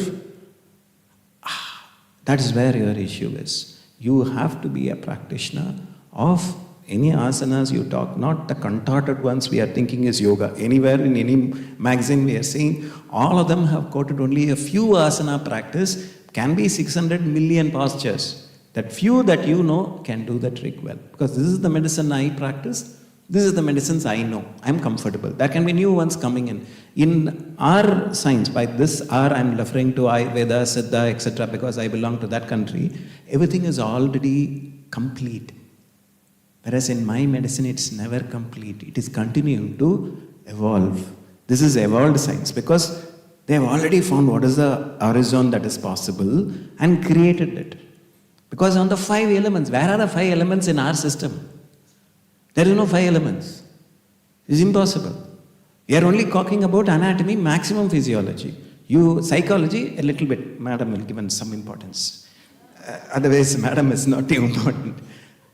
Yes, that's the way it is. Anyone says, I have to refer to a psychiatrist. பைத்தியமாக இருக்கும்னு நினைக்கிறேன். அவங்க மட்டும்தான், one who is only mad should go and see. Unfortunately, there's a lot of doctors have this knowledge, but everything is sad. So when you are going to be a practitioner, you want that you know your science well and learn a little bit of what the other science is keeping as their source on which they are capable to make decisions. Okay? And that will make a huge difference. So I will encourage in the courses ma'am does, a little bit of information on what that disease is, and if so, what value systems that is being used today, and if so, how that can make a difference. They can talk to the doctor and tell him, okay, we can use this pranayama, and this pranayama that we are using, whether it is Anulom Vinulom, or whether it is Bastrika or Kapalabhati, the end-tidal volume of oxygen, then, oh my God, the end-tidal volume, these guys are talking my science. Sir, our medicine attached to the science that is developing, it is not ours. But it attached to that science and believe it is ours. So you attach to that science. It doesn't belong to anyone, doesn't belong to any medicine. You understood then, okay, I have to talk about some terminology which I believe gives me identity. But that terminology doesn't belong to one medicine. It belongs to everyone. So that is where you are able to discriminate that and go further and learn a few things, lung volumes or whatever. It's so simple. It is not much. Why I said this, today we are now, there's a very important component that I am making. Fascia is very important, and fascia is ubiquitous from your head to toe. It is three-dimensional matrix in which the whole thing is suspended. That fascia responds to your environment, inside and outside. That fascia responds to the food, the water, the thought, and the temperature, whatever that we are going to do. We are sitting inside an AC hall. Naturally, it has changed. We are all thinking we don't lose water. What is dripping outside as water on that side is part of the water that is inside you, not only this space. So there are changes happening in an AC room. Somebody finds, when can I get out of this place? Because they are losing water, they are getting dehydrated. You have to take that individual into confidence, and no medicine or book is complete. It is only when you interact with that person, you are learning, they are learning. It is always an interaction. Don't think you are the healer. They are sometimes healing you. A very open statement I make, because sometimes I learn from them more than what I have learned till now. That one person. That interaction is vital. So don't come from the end that I know. I am learning. This is my suggestion, because you can phenomenally make a change in a sea where yoga is being recognized as one of the specialities outside this country, much faster than in this country where it originated. They are looking at Sushruta as a father of surgery, father of plastic surgery. And they put a statue in Australia and wow, he's the guy. But in our country, Sushruta, wow. Who is Sushruta? Not me, not my grandfather. So naturally we are inhibited, because we feel if I give that recognition, then Ayurveda gets recognized more than I. These are the problems, because we belong to this country and not some other part of the world. And if we recognize our own people who have done enough, how many equipments? 250 equipments that are still being used in surgery till date. And have we ever been told that in our medical college, in our books? No.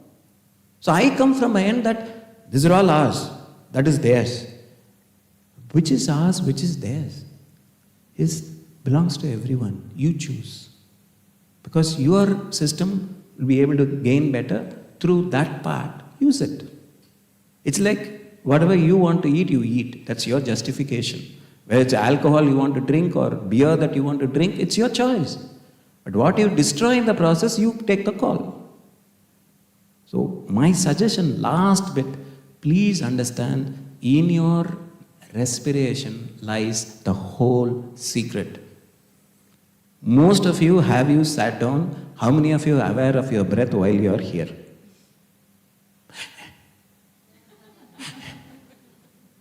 No, prana is very important. So I'll tell you the last bit. Diaphragm, pelvic floor, your vocal cord. When they started this morning, they are manipulating the third diaphragm, your vocal cord. Through that vocal cord, your connections to the brain can be altered.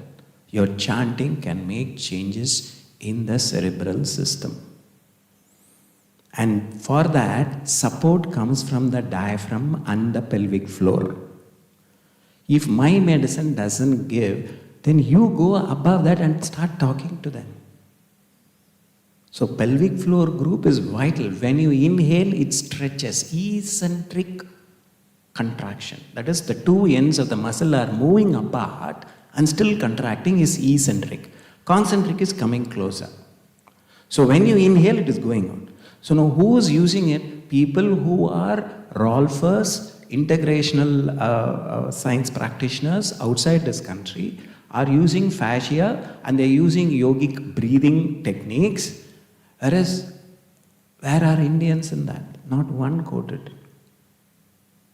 And that means we have not used our science to the maximum possible to say we are capable of doing, leave alone anything else. We are only talking about, Patanjali Muni said this, Tirumular said this. That's what we found we have done enough to yoga. No, we have to cross that point. If you youngsters want to, Saraswathi ma'am, I have been telling her, madam, for what you know, this is, it's okay, doctor. It's okay, doctor. So she is not an industry. She wants to create an industry, she should forget about what she has been designed and break that and start to move, not for herself. That's the problem. Herself itself is holding her. Now she has to break that open. Sky is the limit.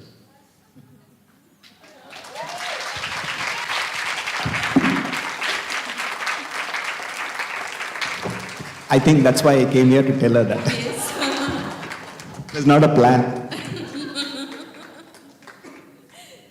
Thank you, Dr. Kannan. I think that was I think we needed that.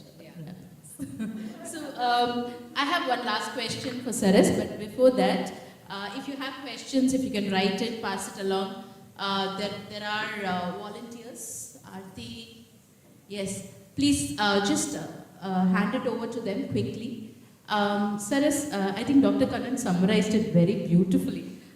He essentially, stole my thunder, but anyway.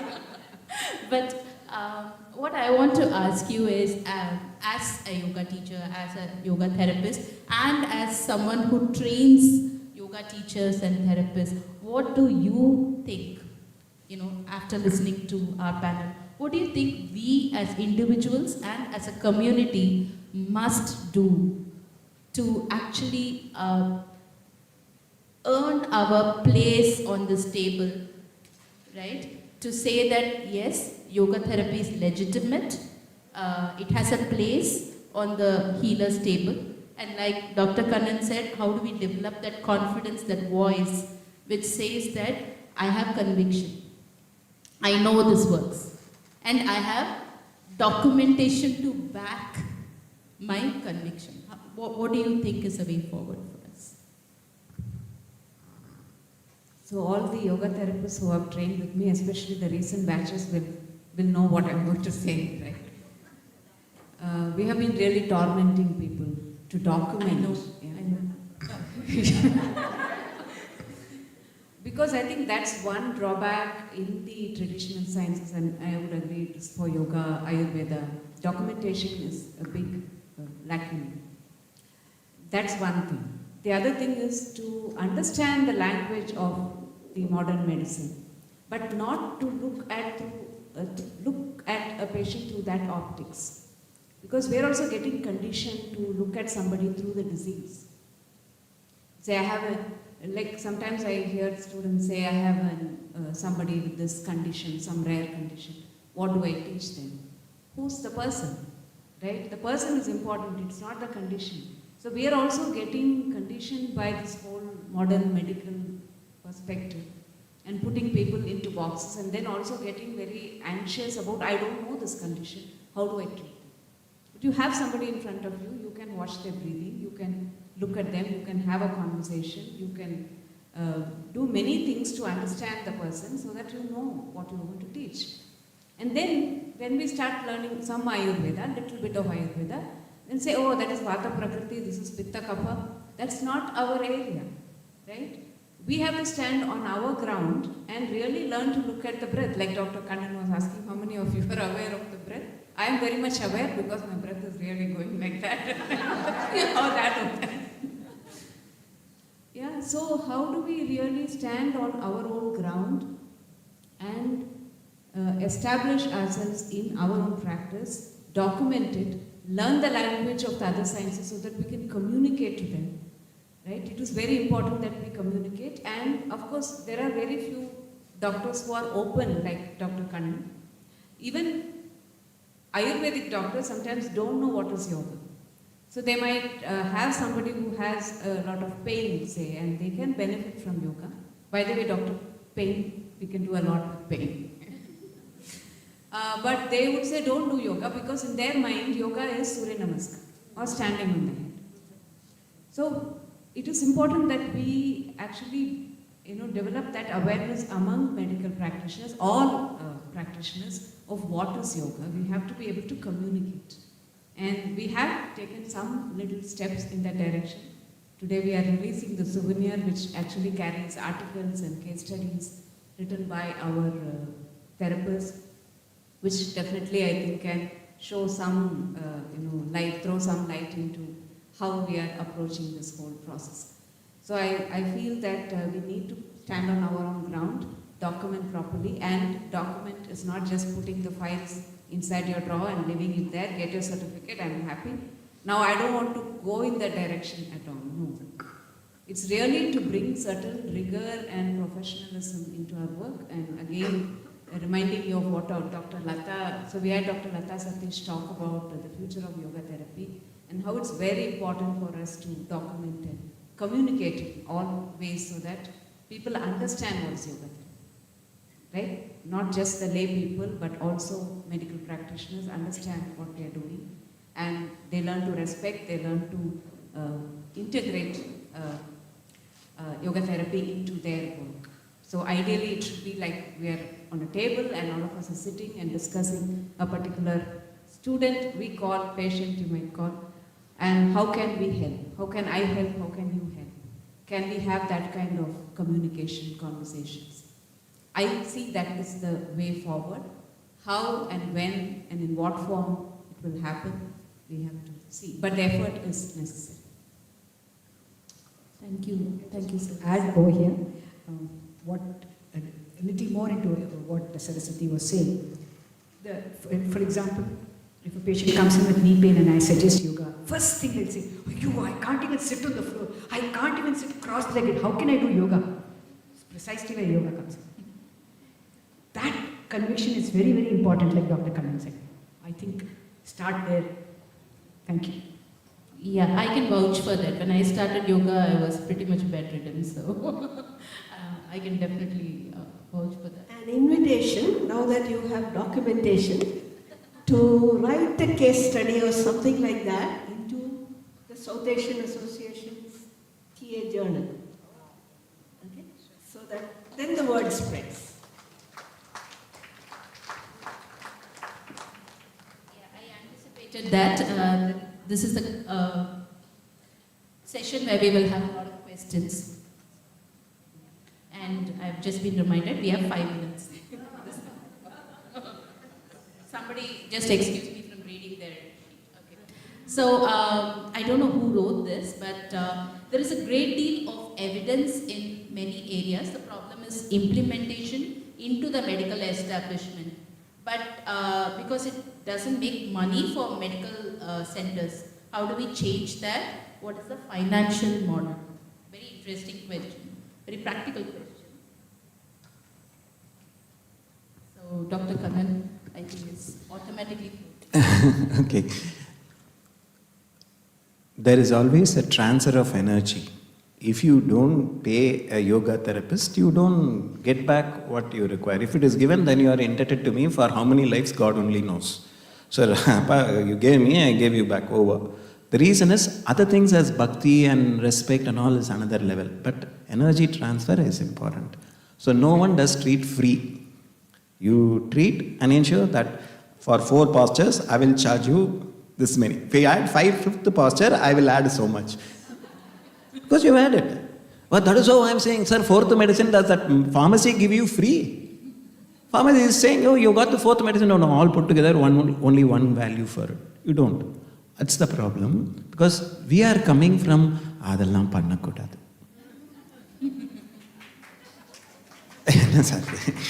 Neenga malayum pono, na say, no, you can't do all that, It's not possible. Now, you want that limelight, then you have to go. Or keep doing. I'm not saying that is the way to get there. I didn't say that. I'm saying you want to get there, that will be the value. But my suggestion is, you need to, whenever any doctor comes to you for something, that's the first point that you will say, hey, you are in my fold now. I'm going to make sure that you understand my science and recognize me. Because you have come here. I didn't come to you. One level. Second, while interacting, understand their speciality, what they are talking, and see to interact and learn more, because that will be a longer duration for you to learn. I'm always saying it's bi-way, not one way. Okay? Interact. And then find out, what is this consultation fee? The reason is, okay, then when I consult, what is my charge? I'm consulting as a specialist. Sir, I can't charge for my consultation, I don't know what to do. Then find out. Okay? Funnily, I don't know my charges. I don't know my charges because I have started when I said, no, I won't charge anyone, and then I continued for a long time. So when it came to a point where I have to charge to make sure my physiotherapists are paid, I realized when I will say don't charge, when I will say charge, it's dependent on the amount I lose. So don't get it into my head. Because this guy can't afford over. So where you can see, when you give in that form, understand it will come back to you in multifold. I'm not saying that everyone should be charged the same. It will vary person to person. Person can afford, it has to change. Don't say, I'll charge only this. A person who can afford, you can charge more. Person who can't afford, you come down. These fluctuations must be flexible. Yoga is about flexibility. And you're saying, I won't be flexible. You become flexible, ensure. And you are not because you want to make money. You want them to understand what you give is valuable. That's where you should come from. I hope I have given the science behind it rather than saying, charge this, charge that. There's no hope, Thank you, Dr. Kannan. I'm going to take one more question. This one is from Partha. So he says, as someone whose family is into yoga, Ayurveda and Spark, and may I add Kalari also, the main, that was my addition. The main challenge is finding out when a particular stream of therapy is not working. Obvious things are easy, but beyond the obvious, it seems very difficult. So can you throw some light? So Dr. Sudheer, would you like to take this one? The question is, when the main challenge is finding out when a particular stream of therapy is not working. So how does that one navigate that? Change the therapist. Partha, did you hear that? Change the therapist. See, yoga, Ayurveda, Spark, I think all these are good centers. The thing is, maybe the condition is chronic, or as I told you, every physician, every therapist, they have their own limitations. That's not the limit of the science. So yoga doesn't have a limit, Ayurveda doesn't have a limit, and science also doesn't have a limit. The person who's treating might have a limit. So my teacher used to say that when the time is right for the physician, he gets a right patient. So you should be always grateful to the patient so that he gives you a chance for the healing to happen. I think you should find the right person where you get the healing. Healing is 100% is going to happen. So you have to find the right person at the right time. Yeah. Can I add something on that? rather than seeing what is not working on the outside, ask yourself, what will you lose if you heal? That's a good one. I think that was, that was a punchline. So I'm going to end the panel discussion here because we've been asked to vacate the stage. I know there's a lot that one can discuss, but there's an amazing session that is waiting on the other side of this session. So I would like to wind up. Some of your questions are very personal, so I encourage you to have a one-on-one chat. Accost them when they're going to tea break. I'm so sorry about this. No break for you guys. But please accost them and ask those questions. And some of you had things that you wanted to share. My suggestion is, I hope the souvenir is a continued process, so please write so that more people can read, not just people in this room. So thank you so much for being a very patient, lovely audience. And thank you, panel. Thank you, Lekha.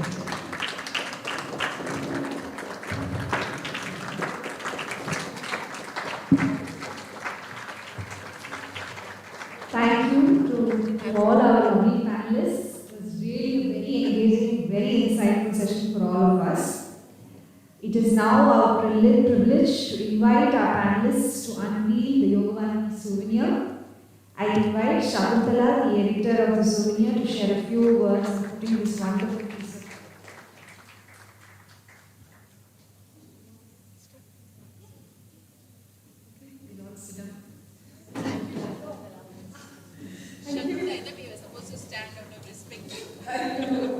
We'll all respect the panelists here. Yes, they're so much more experts than all of us put together.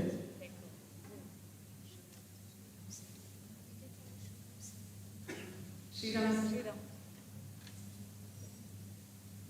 Please come to the panelists.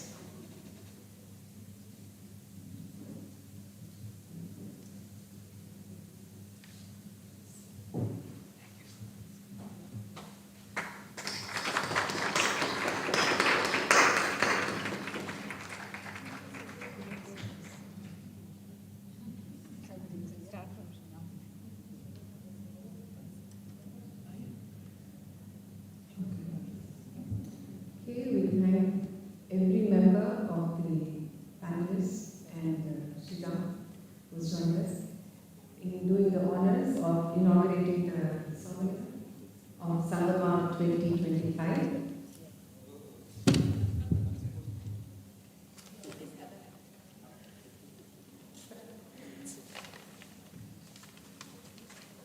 Okay, let's all have a look at the cover.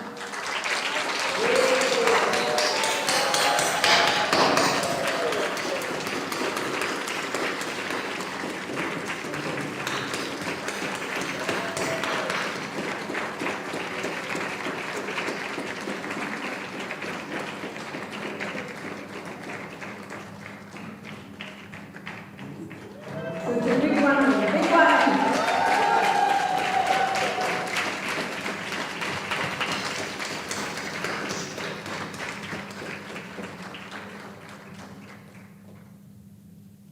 Okay, thank you. Okay, this is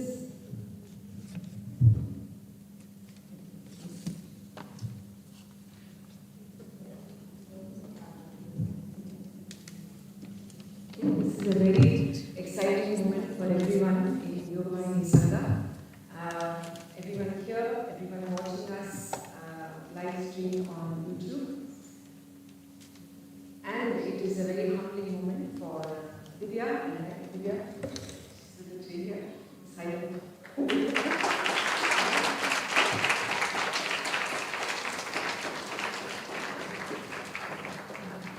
Yeah, so a big shout out to every one of you who's contributed. I can point out everyone.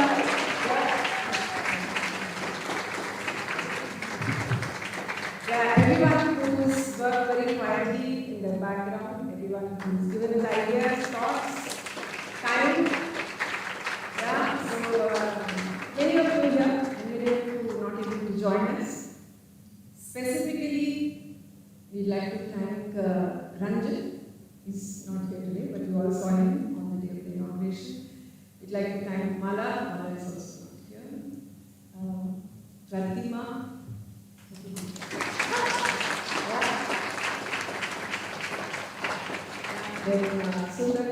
is, of course, Saras, for very patiently guiding us, very patiently looking at everything and, doing night outs and yeah, a lot of things, when, voice is not working, ear is not working, electricity is not there, but, we're still going on with it. We started a bit slow, but organically it grew so much. Look at the size of the book. Yeah, and unfortunately we couldn't accommodate a few of them. All the mistakes are ours. Yeah, if you find out any mistakes, it's all ours. Yeah, we're very proud of the work that has gone in. Very proud of the community work. Very proud of cases, interviews, everything. So please take a copy, please read it, spend some time. You'll get to know more about it, where you can buy it from. Yeah, but thank you so much.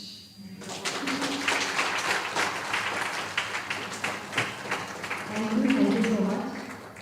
Please have a seat. So,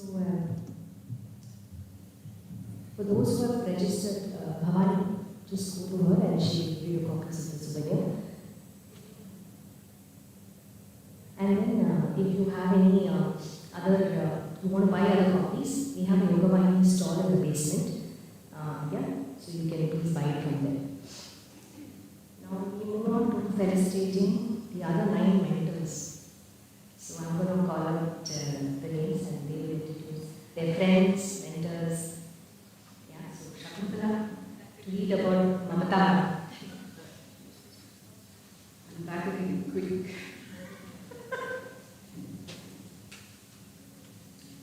Yeah, so I'm very happy to read about Mamata. She was the first person I contacted when I came to know about Hariharan. And later on, she also told me that she would save my name as Shakuntala Chennai. Because I just come back from Chennai and I said, oh, I'm from Chennai. And something like that. And then she told me this. So Mamata is, she's a very senior teacher, therapist. She's a mentor to quite a few of us. She's been part of YogaVahini as a pioneering member from the inaugural batch. She's played an instrumental role in shaping teacher training courses and yoga sadhana course. She's been a guiding light for countless aspiring teachers. Her teaching and mentoring are marked by a calm, grounding presence that creates a safe and nurturing space for growth and self-discovery. Mamata listens deeply and offers thoughtful insights, making every interaction meaningful.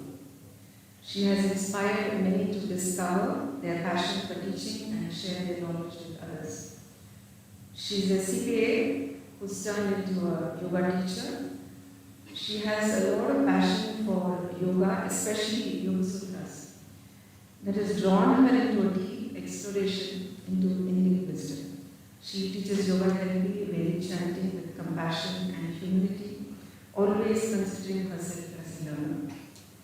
Her dedication to her craft is matched only by her warmth and generosity, hosting gatherings, delicious meals, and creating an atmosphere of love and care. Mamata's presence is deeply grounding, as her name indicates. She brings wisdom, selflessness, nurturing energy to every space she enters, leaving those around her feeling lighter and uplifted. We are endlessly grateful for her contributions and the lasting impact she has on our community. Mamata?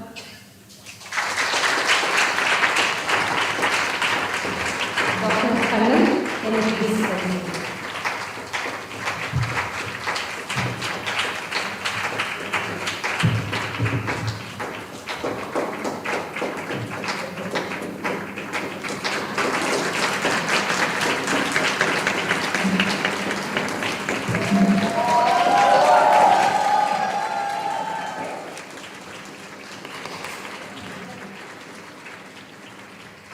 Thank you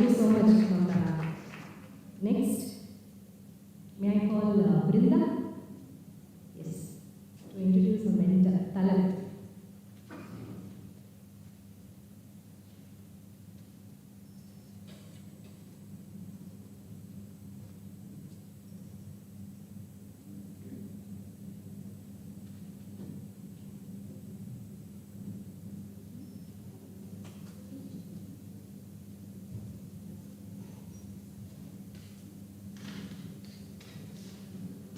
Fiery, passionate, and deeply purposeful, Talat is on a mission to create a healthier and more harmonious community through yoga. As a dedicated teacher, compassionate mentor, and intuitive Vaidya, she brings wisdom, care, and a spark of creativity to everything she does. An artist at heart, she also finds joy in poetry and cooking, always exploring new ways to connect and create. Talat's generosity shines brightest in her work with underprivileged individuals and in minority communities, where she spreads the transformative gift of yoga. Her passion for nurturing youngsters and her love for organic farming reflect her deep connection to growth and vitality. As an inspiring teacher, Talat encourages experiential learning, guiding her students with warmth and positivity. Her curiosity knows no bounds, and her commitment to lifelong learning is a source of inspiration for everyone she touches. With care, encouragement, and an unwavering belief in others, Talat uplifts those around her, helping them achieve their goals and unlock their potential.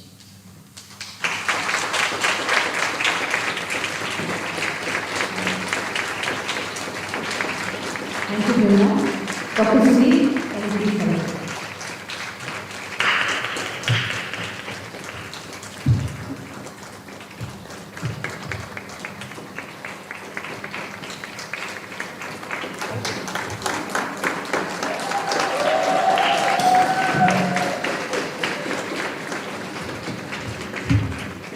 Thank you, Kannan. Apurva will now share about Shipra.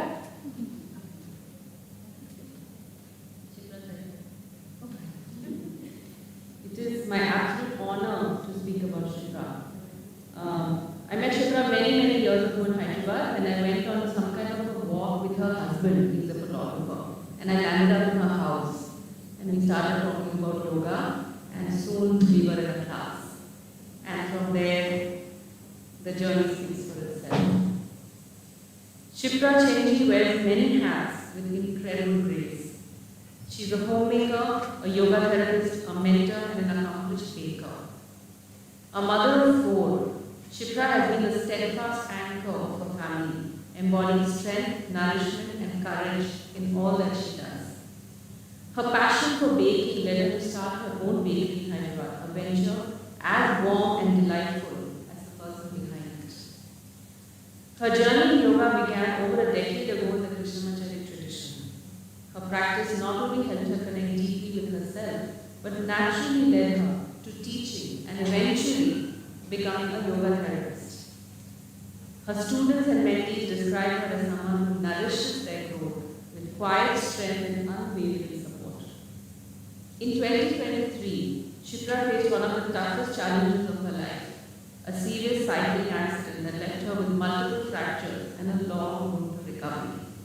Yet, she met this adversity with immense resilience and grace, using the tools of yoga therapy to heal herself. Her journey was a testament to her faith, the shraddha in her own body, breath, and in Ishvara, as she navigated each day with patience and trust. And you have to see some of the photos of her leg in a cast and her doing sarvakasana. They are really incredible. Shipra's recovery has been very inspiring, showing us all what it means to live the teachings of yoga, even in the hardest moments. As a mentor in the Via TV program, she continues to guide others with the same dedication she brings to her own learning and growth. Shipra reminds us of the quiet strength that comes from embracing life fully in every shape and form, whether it's caring for loved ones, pursuing a passion, or overcoming life's challenges with deep gratitude. That's Sri Rama.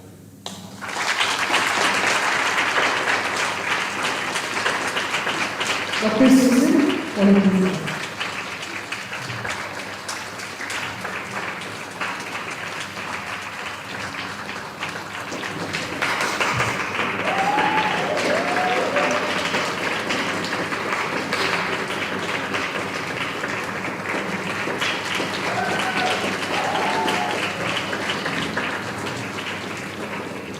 Next I call Seema to speak about Alka.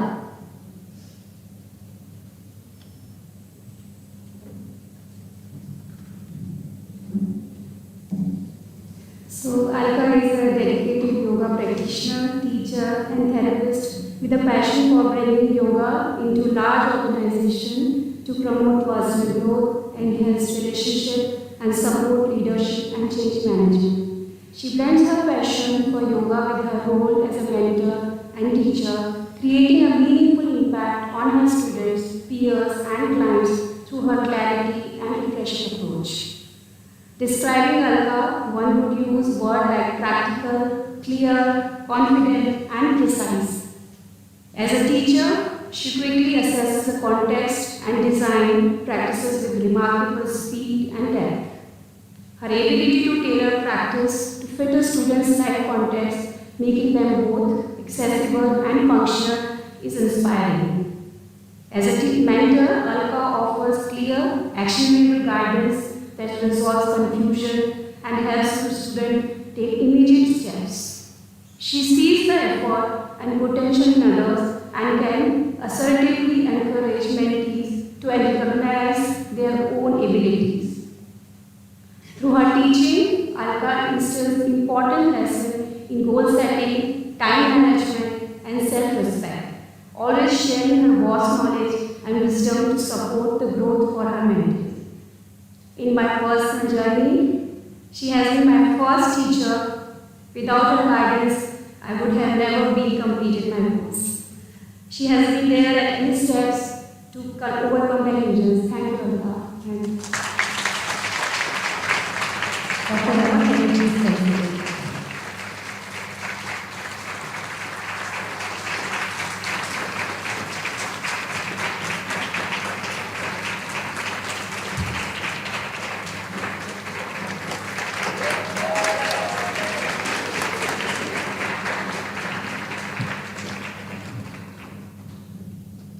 Now I call Lekha to speak about Ayurvedic.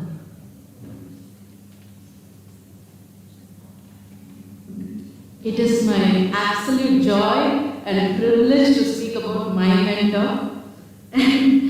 Anupama Das is a certified yoga teacher, therapist and mentor with nearly 2 decades of experience. Her journey began in 2002 at the Krishnamacharya Yoga Mandiram, sparkling a lifelong passion for yoga. Certified by IAYT Yoga Alliance and KYM, Anupama specializes in therapeutic practices tailored to individual needs, helping people manage conditions like back pain, arthritis and depression. May I ask, she's also very good at helping people like me who are broken, top to bottom. In therapeutic contexts, Anupama offers practices that are both simple and practical, yet profoundly impactful, delivering transformative results with ease. She has also trained future yoga teachers and therapists. Many of her mentees are here. And she has shared her knowledge of yoga philosophy and Vedic chanting and conducted workshops across India and internationally. Her work includes roles at KYM, KHYF and YogaVahini, where she made a significant impact as a teacher, mentor and trainer. What stands out most about Anupama is her commitment to helping others. Whether teaching children, seniors or aspiring yoga professionals, her focus remains on creating meaningful experiences that uplift, empower and inspire transformation. Anupama switched careers, giving up advertising field to pursue a postgraduate diploma in yoga studies from Krishnamacharya Yoga Mandiram. While studying, she also worked as a part-time research assistant at KYM's research department, which was then headed by Saras. Skilled in adapting practices to suit varying abilities, Anupama believes in the power of the breath, a hallmark of the Krishnamacharya tradition of yoga. Calm and well-grounded, she draws inspirations from the Yoga Sutra of Patanjali and the people she connects with. Based in Chennai, Anupama holds a master's in economics and enjoys music and creative activities. Anupama, please come on stage. Dr. Kannan, can you please come?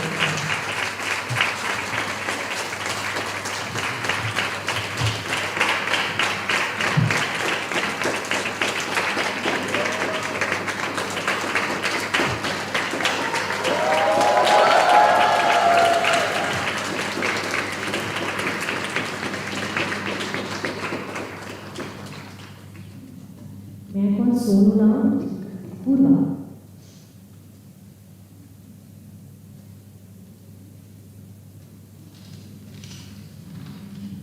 It's an absolute honor to talk about Apurva. She has bridged the gap between the north and south, and she taught us that yoga has to be practiced with reverence and lot of balam.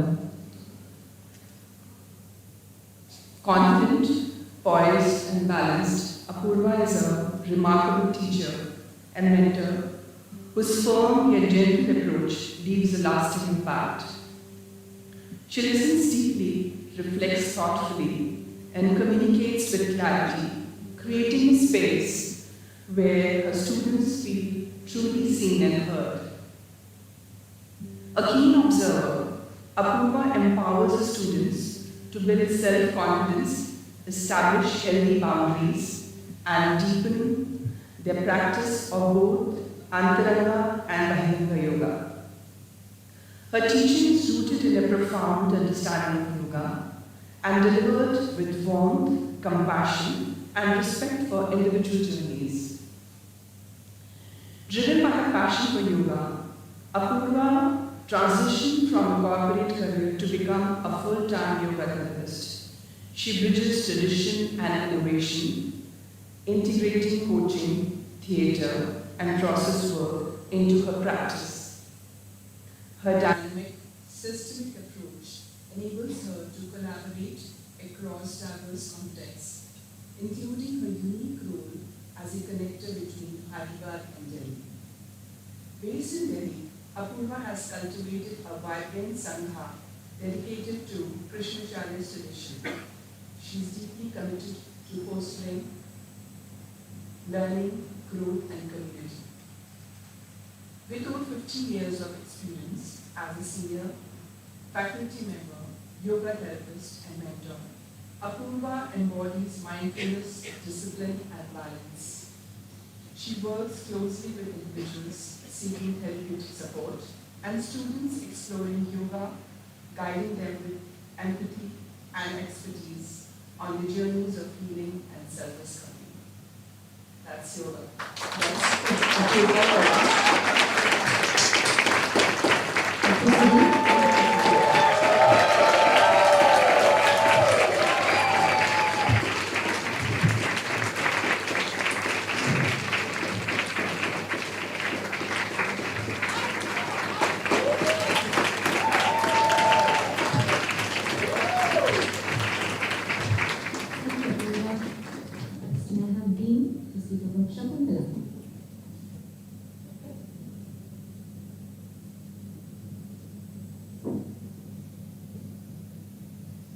It's my absolute joy to talk about Shakuntala. Shakuntala is a compassionate yoga teacher and therapist in the tradition of Sri Krishnamacharya, as well as a dedicated student of Vedic chanting. I'm trying to announce and utter carefully. Over the past few years, she has worked with children with learning disabilities, neurological conditions, elderly individuals, including those with dementia, and cancer patients, integrating yoga therapy into her work as a cancer coach and counselor. Her teaching blends structure and compassion, discipline and care. As a mentor and faculty member, Shakuntala brings warmth, wisdom, and joy to her students, creating spaces where they feel seen, supported, and inspired. Known for her humor and high standards, she ensures growth both on and off the mat. As a key figure of YogaVahini, Shakuntala has been vital in managing the YogaVedya program efficiently while maintaining the highest standards of care. Tirelessly balancing projects and responsibilities across time zones, she is always available to support those in need. With an MBA, an MSc in Psychology, and 13 years of experience in human resources, Shakuntala embodies professionalism and heartfelt dedication. Whether providing solutions, offering encouragement, or reminding you to exhale, she inspires everyone around her to strive for the best while staying rooted in compassion. As Dr. Kannan had mentioned earlier, specificity of terminology. Shakuntala is that for us. Whenever I brought a student to her, I don't know how she just catches their pulse. If it's a student in media and advertising, she will say, "You are so creative. I want you to channel in some creativity into your yoga healing journey, or to let go of whatever you're trying to change in yourself." If it's a lawyer, she again used a legal terminology, and I'm dumbfounded. How come I never thought of that? Someone from London, she will talk of Hampstead Heath. Someone from Bombay, she will talk of Mount Mary steps. A PhD scholar, she will say how you plunge deep into your research. That's how I want you to explore your breath. So thank you, Shakuntala, for all that you have been to me and to all your mentees and all the students over here.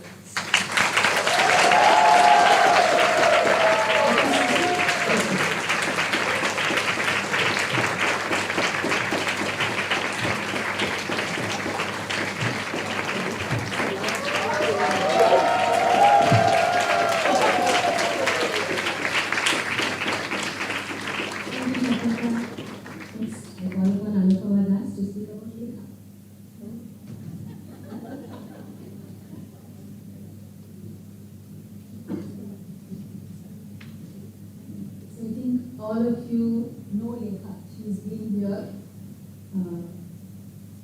mediating, comparing. She's the one with the right? Absolutely. So Lekha is a student who never stops learning. Patient and calm, she's never ruffled by whatever comes up and deals with every situation in an appropriate manner. She's always inclusive of everyone and ensures that all have understood and all participated wholly in any activity that she is part of. Her always smiling face is welcoming and accepting of all without exception. A joy to study and work with as a student, a teacher, mentor. You know you can always count on her. Her dedication and focus is impressive and infectious in all she does. She's been a long-standing student of Saraswathi Vasudevan. She's braved through multiple challenges in her life with her hard work, sincerity, and effort, and eventually graduated as a yoga acharya successfully a decade ago. Behind that lovely smile that she sports, there is a zest to do better, and for those who know her better, know that there is something more going on in those little grey cells of hers. Her biggest asset is her inner strength, which has helped her remain steadfast in her own yoga practice and wherever she takes her. She is fully invested in the Yoga Sadhana program at YogaVahini, where she is a co-facilitator, and in the sphere of her corporate life in international consulting. She has for over 2 decades been helping leaders to find roles that truly matter. And as a yoga teacher, she's passionate about helping individuals discover their individual practice and finding balance in their bodies and in life. She truly embraces her roles as a yoga teacher, a Reiki practitioner, business professional, and mother of two.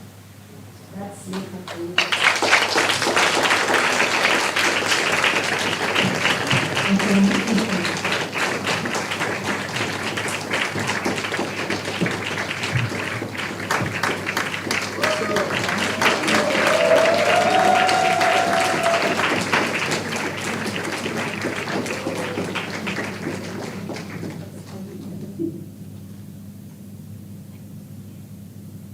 Last but not the least is our dearest Gauri.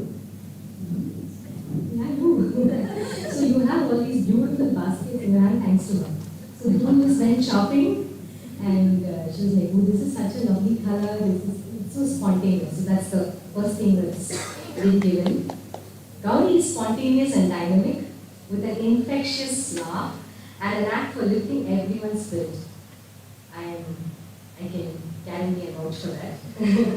She gave me a very yummy cup of chai. So, lifting up my spirit. She is known for coming up with quick, smart solutions and tackling challenges with ease. I saw this when we went shopping again. As a co-facilitator in several yoga sadhana programs, Gauri has a special way of connecting with people, making them feel comfortable and welcome. Despite everything she does, she stays humble and grounded. I think this is when she said, me, always ready to pitch in, whether it's planning events, arranging meets, or handling logistics for YogaVahini activities. Outside of her many roles, Gauri has a unique love for collecting and curating silver jewelry, which reflects her deep appreciation for Indian culture and traditional arts. For more than 15 years, she has combined her caring nature as a mother, yoga practitioner, and communication coach into a meaningful practice. Gauri helps students explore themselves and grow, drawing from her own experiences and years of study. As a co-facilitator of Yoga Sadhana, YogaVahini's flagship program, she creates warm and supportive spaces for practice, learning, and reflection. Her sincerity, practical wisdom, and down-to-earth approach help people connect with themselves and find balance in every part of their lives, body, mind, and spirit. Dr. Kannan, can you please?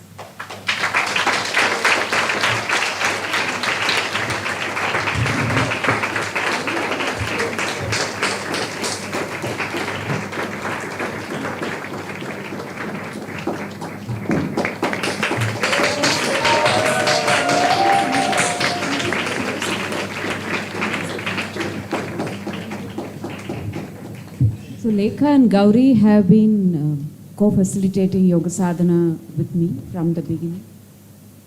Yoga Sadhana, of course, has taken many avatars, but the most recent avatar, which is also constantly changing and evolving, is completely because of the dedication of Lekha and Gauri coming together.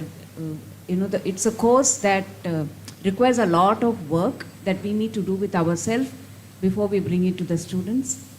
And it's a course that I am really very fond of. It's my favorite program that I want to come back to again and again, both to learn and to share. And it's a course that anybody comes into as a foundational program. Also, they can come in at any time, any point of time, whether they're a teacher or a therapist or whatever. You come back to Yoga Sadhana, and we wait with our doors open and our hearts open. So that is Lekha and Gauri with Yoga Sadhana.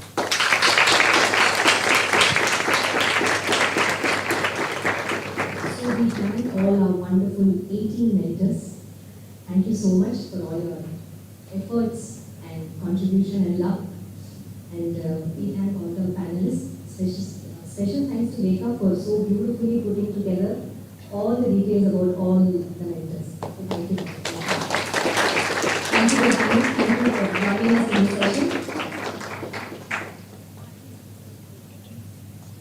Oh yes, sorry. Apurva has a small surprise. Just 2 minutes. Thank you. So, stand here only on behalf of all of us in the room to honor the super mentor.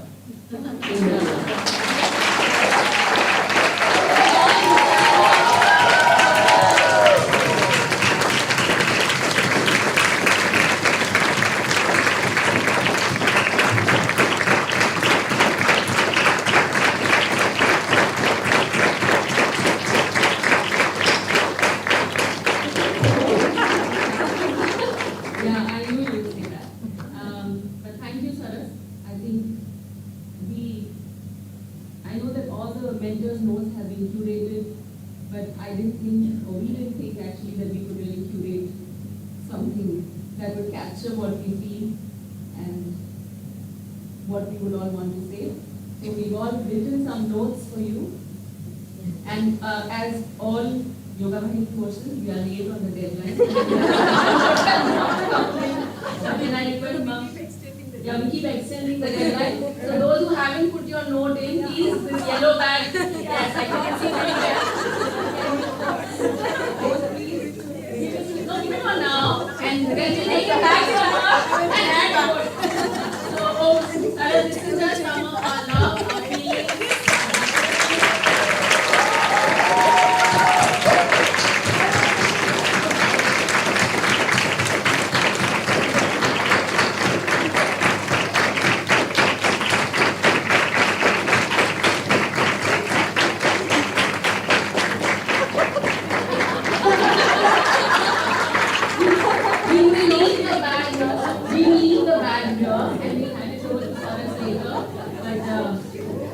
We couldn't miss this moment. Thank you so much. Everything that you do and everything you have done. I don't think we can say any more words. Thank you.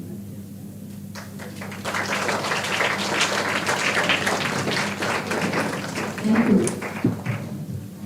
Thank you all for today. We don't have tea. No, we don't. We're running out of time. Let's do some pranayama. That's going to be the tea today.